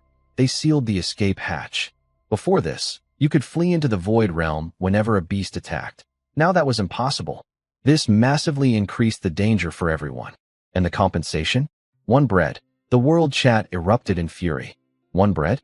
Are we beggars? People demanded better compensation, organized protests. Someone called them idiots. This wasn't a video game with customer service. I moved on to crafting. I had 42 green beast pelts. Needed 3 blue pelts for armor, meaning I needed at least 30 green pelts to succeed. At 40% rate, that should yield about 3 blue. I dumped all 30 in at once. Result, 3 blue pelts. All successful. 100% hit rate on a 40% chance. My luck talent was magnificent when it wanted to be. I crafted blue leather armor immediately. Warrior's hide armor, blue quality, made from multiple beast hides. Powerful defense. Effectively blocks attacks from any beast below silver rank. Grants the wearer great courage. Even the name had style now. Blue tier items got proper names instead of just leather armor. I suited up, blue armor, gold back machete, and headed out with Buddy. The second we climbed down from the cliff, 2 wolves were drinking at the waterfall pool. They spotted us and charged without hesitation. Berserk mode was real. With my upgraded gear and Buddy's help, both wolves went down fast. Barely broke a sweat. 50,000 experience in a chest from just 2 wolves right outside my front door. If this was what the beast aggression update looked like, I was going to have a very productive day. The morning hunt went smoothly. 6 wolves and 4 horned dogs. All bronze, no silver rank threats. Easy kills with my upgraded gear. I headed back to the shelter at noon to check on things and eat. The cliff location was proving brilliant. Only 1 narrow path up, so beasts rarely bothered climbing. Daisy was refining salt with the puppets, everything running fine. I messaged Linda and Mark, but got no replies, probably busy with their own hunts. After a quick lunch, Buddy and I headed out in the opposite direction from the morning. Took down another bronze wolf easily. I could handle these solo now without Buddy's help. We pushed toward a tree line. That's when the ground started shaking. Boom, boom, boom. Each impact hit like an earthquake. The sound came from the fog zone, getting closer. My hair stood on end. Cold sweat poured down my back. Then I saw it. A black figure, 50 meters tall, emerging from the fog. A colossal ape-like creature, each step sending shockwaves through the earth. It swatted full-grown trees aside like weeds. Every beast within kilometers was flattened against the ground, trembling, whimpering. I froze. Completely. My brain just stopped. I'd seen monsters in movies before, but nothing could prepare you for this. My entire understanding of what was possible in this world shattered in that moment. Buddy barked and snapped me out of it. He wasn't affected at all, just pressed against my side, alert and ready. The beast was about 2,000 meters away, closing fast. At its stride length, it would reach me in under 2 minutes. Running was pointless. I'd be a moving target. Fighting was laughable. I did the only thing I could think of. I dropped flat on the ground and played dead. Buddy looked at me like I was insane, then lay down beside me and copied my pose. We must have looked ridiculous, a man and his golden retriever playing dead in tall grass, while a 50-meter monster walked past. I held my breath. The footsteps grew deafening. The ground bucked beneath me like a boat in a storm. Then, mercifully, the creature's path veered left. A few hundred meters difference. Nothing to a beast that size, but the difference between life and death for me. It passed roughly 200 meters away.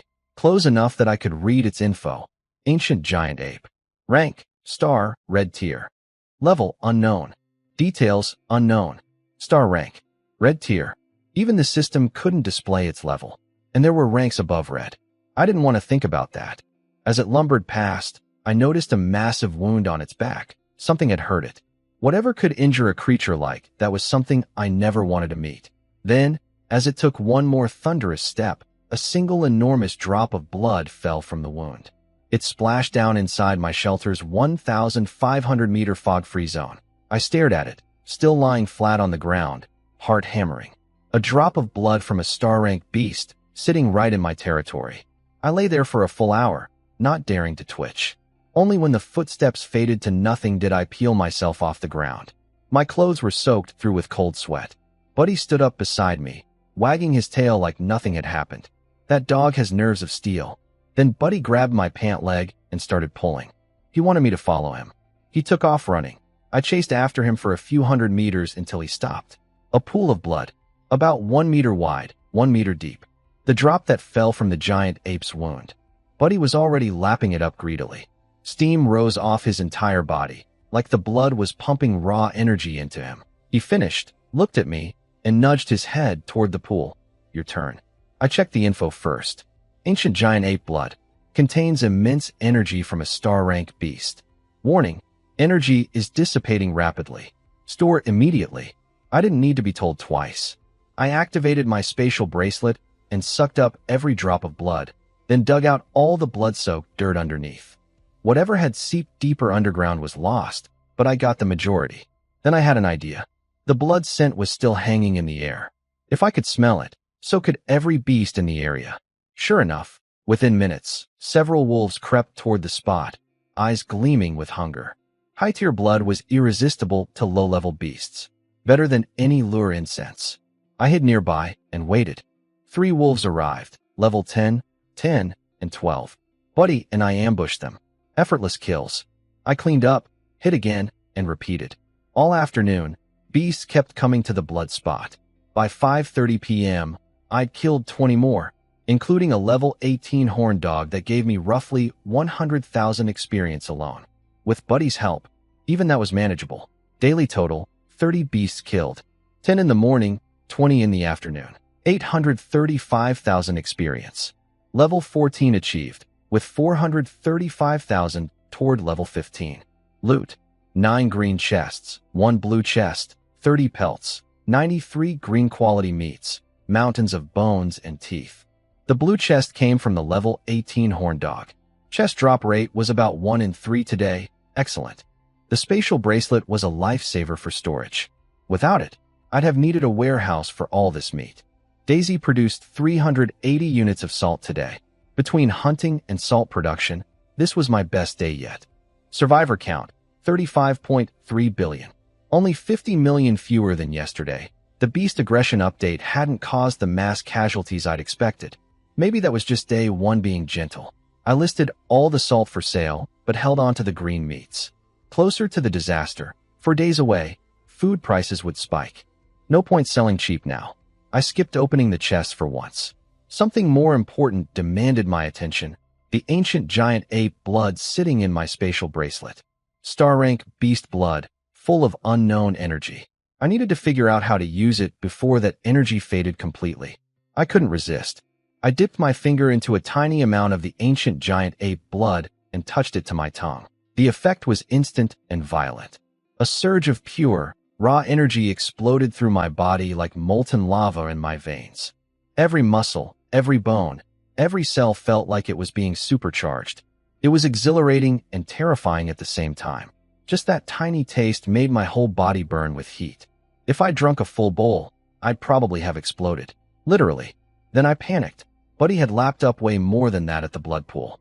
I rushed over to him. He was lying motionless on the floor. I shook him frantically. He opened one eye, gave me the most annoyed look possible, moved to a different spot, and went back to sleep. Completely fine. How? No idea. That dog's constitution was something else. The heat from my taste took a full hour of pacing around the shelter to wear off. When it finally faded, I could feel the difference. I was stronger, tougher. I grabbed a piece of green tier wood and snapped it in half with my bare hands. That wasn't possible yesterday. Then I remembered something from the novels I used to read: bathing in beast blood to temper the body. I'd gotten a wooden bathtub blueprint ages ago. Now was the time. I built the tub, had Daisy boil hot water, and set everything up in my bedroom. I started with 1 drop of blood in the bath. Mild tingling, some heat, manageable. I added 2 more drops. The stinging intensified. Then 5 drops total. 5 drops turned the bath into a furnace. My whole body screamed. I bit down hard, muscles locked, sweat pouring off me. It felt like my skin was being dissolved and rebuilt simultaneously. I held on for a full hour before the pain finally subsided. When I stood up, I felt completely reborn. Every ounce of fatigue from a full day of fighting had vanished. I was brimming with energy and power, like I could take on 10 beasts at once. I decided to make this a nightly ritual. I didn't waste the bathwater either, poured it over the garden. Even spent blood might add nutrients to the soil. Then I buried the blood-soaked dirt from the pool around the peach tree's roots. A thought struck me. Could the blood help hatch the ant eggs? I rushed to the kennel and dripped a needlepoint amount onto the soil covering the eggs. The dirt absorbed it instantly.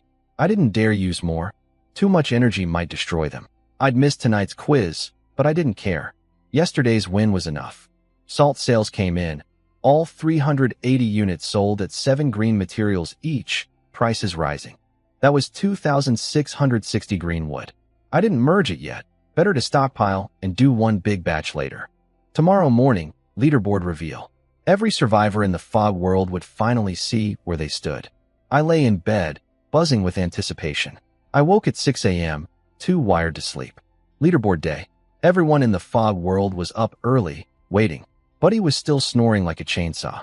Whatever that giant ape blood did to him, it made him sleep like the dead. I lit a cigarette and scrolled the world chat to kill time. The hot topic was obvious. Who would be number 1?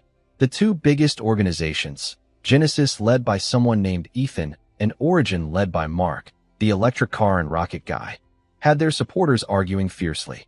Most people from our country were backing Ethan. Others insisted Mark's head start and talent pool would win out. A few people predicted a dark horse nobody had heard of. I wondered if the giant ape blood would boost my ranking. It had no listed quality tier, but it came from a star rank beast that corresponded to red/black tier, the highest possible. Even a small amount had made me significantly stronger. That had to count for something. I visited the Void Realm to pass time. The plaza was packed at dawn. Nobody could sleep. Organizations had set up recruitment tables. Some people were literally begging with empty buckets on the ground. Then a grimy middle-aged man tapped my shoulder and tried to sell me kung fu manuals, golden leg technique, Buddha's palm strike. I stared at him. You think I haven't seen that movie? But he had a military combat manual that was actually practical. I haggled him down to 5 green wood. Good for post-bloodbath exercise routines. Back at the shelter. 7:59, 8 o'clock. After 1 day of evaluation, the leaderboard is ready. It will appear in the sky in 5 minutes. Rewards. Top 100,000 got prizes. Top 10,000 earned the title, Fog World is my home. Top 1,000 got Fog World Pioneer, Top 100, Fog Terminator, Top 10, Who Dares Challenge. Everyone else got a consolation green chest. I grabbed a chair, a bag of peanuts, and sat in my yard watching the sky. Golden countdown numbers appeared overhead, massive, visible from everywhere. The scale was breathtaking. The countdown ended. Golden text materialized across the sky. 1 Ethan, bronze rank, level 3 shelter. The world chat detonated. Genesis supporters went wild, celebrating, recruiting. Critics called him a figurehead propped up by organizational resources, a flower vase. Mark's followers couldn't believe their leader wasn't first. 1 minute later, 2 Mark, bronze rank, level 3 shelter. The Genesis and Origin factions immediately started tearing each other apart in the world chat. Insults flying in every direction. Chaos. I sat in my chair, eating peanuts, watching the golden letters in the sky, waiting for the next name. The world chat was going crazy debating the first 3 spots. All organization leaders. I started wondering if solo players even had a chance at the top 1,000. Then the golden text shifted again. 3 Augustine, bronze rank, level 3 shelter. Leader of the Fog Breaker organization, smaller than Genesis and Origin, but still significant. He immediately posted a recruitment ad in the world chat. People mocked him. Others defended him. The usual circus. I sat there eating peanuts, nervous. The top 3 were all backed by massive organizations with pooled resources. Maybe individual players like me just couldn't compete. 1 minute passed. New golden letters blazed across the sky. 4 Kyle, bronze rank, level 3 shelter. I shot out of my chair so fast it tipped over. 4th, Buddy started running circles around me, tail going crazy.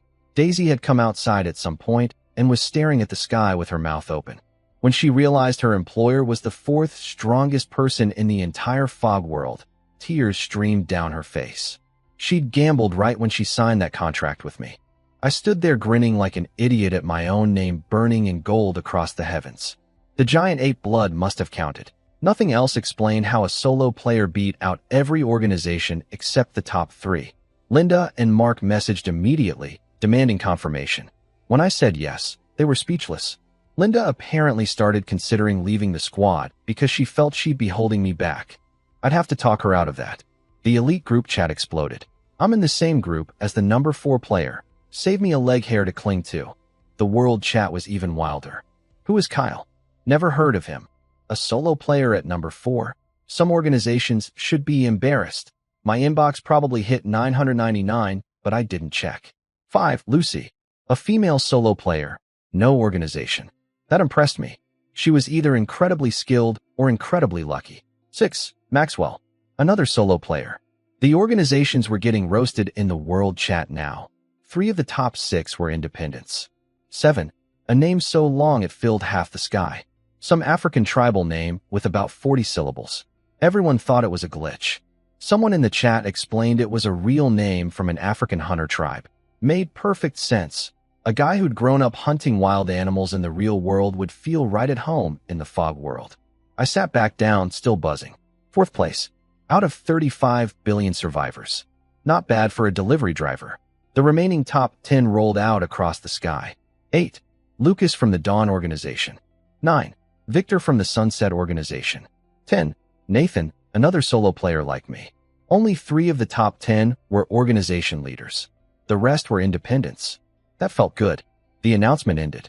Only the top 10 got displayed in the sky. Everyone else had to check the data panel. My inbox instantly hit 99.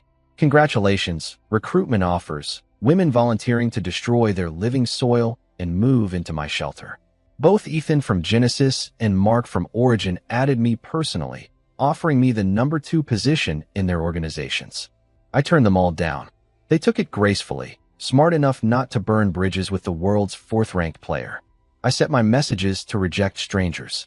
Otherwise, my inbox would look like the world chat. Linda ranked around 10,000th. Mark hit 783rd, just inside the top 1,000. Linda worried I'd want to leave the squad because of the gap. I told her that was ridiculous. Mark joked we were one god carrying 2 pigs. I invited them both over tonight for a celebration dinner with drinks. Then the rewards arrived. Gold treasure chest X1. And the title, Who Dares Challenge. Permanently adds 10% to all experience gained.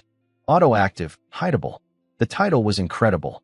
10% meant every wolf kill went from 25,000 to 27,500 experience. Kill 10, get 1 free. Over weeks of grinding, that would compound massively. I tested it in the squad chat. My name now glowed in gold text with the title displayed. Linda sent back question marks. Mark begged to see what was in the chest. But I wasn't opening it yet. Not like this. I told Daisy to boil water. I bathed. Thoroughly. Scrubbed every inch. Put on my black suit, shined my leather shoes, combed my hair. Then I stood before the golden chest like I was attending a ceremony. Spirits above, spirits below, please no garbage. Thank you to every god, every ancestor, every giant ape, and the fog world itself. Daisy stood nearby watching, then playfully added sound effects. Ding, golden legendary. Buddy was running circles around the chest, tail going wild. I took a breath, opened it. Blinding golden light filled the room. Golden light blinded me. For items, void wings, gold quality. A mysterious pair of black wings that grant flight, hover capability, and can fire light spears at enemies. Full power unlocks at platinum rank. Flight costs 10 energy crystals per hour. Attacks cost at least 1 crystal per use. No upper limit. Fog Dispel necklace, purple quality. Clears fog in a 150-meter radius around the wearer. When hit with a lethal attack, automatically teleports you 200 meters away. 24-hour cooldown. An air conditioning outdoor unit. No indoor unit. No electricity. No generator. Completely, utterly useless. Basic resource selection box, blue quality. Choose 200 units of blue tier wood, stone, or iron ore. I stared at the AC unit for a solid minute before erupting. A gold chest, and you give me half an air conditioner. Buddy started barking at it. Even Daisy looked disappointed. But the void wings, those changed everything. I loaded energy crystals, mentally said, equip, and black wings materialized on my back. They were stunning. Dark feathers that shimmered with mysterious light, hard as armor, radiating power. Against my black suit, I looked like a fallen angel. Daisy's eyes went wide with stars. Buddy jumped around barking with excitement. Launch, I lifted off the ground. The wings beat slowly but powerfully. No wind disturbance at all. Some kind of void energy propulsion. Maximum altitude, about 30 meters, roughly treetop level. Speed, around 70 kilometers per hour. Not blazing fast, but more than enough. At my current strength, going faster would make breathing impossible anyway. I'd test the attack function on beasts later. For now, I took some photos, obviously, then landed and stored the wings. The strategic value was enormous. Flightmen escape from almost anything ground-based. Combined with the Fog Dispel necklace's emergency teleportation, killing me had just become extremely difficult. For the first time since arriving in this world, I felt genuinely safe. The necklace also meant I could explore the fog zone freely, 150 meters of cleared fog around me at all times, plus 1 emergency teleport per day. My world just got much, much bigger. For the resource box, I checked market prices and chose 200 blue-tier iron ore. Iron was versatile and increasingly expensive. I could always trade it for wood or stone later at favorable rates. Total haul from 1 gold chest, flight capability, fog exploration access, emergency teleportation, and 200 blue iron. Plus a useless AC unit that I'd probably throw at the next beast that annoyed me. Best chest I'd ever opened. Not even close.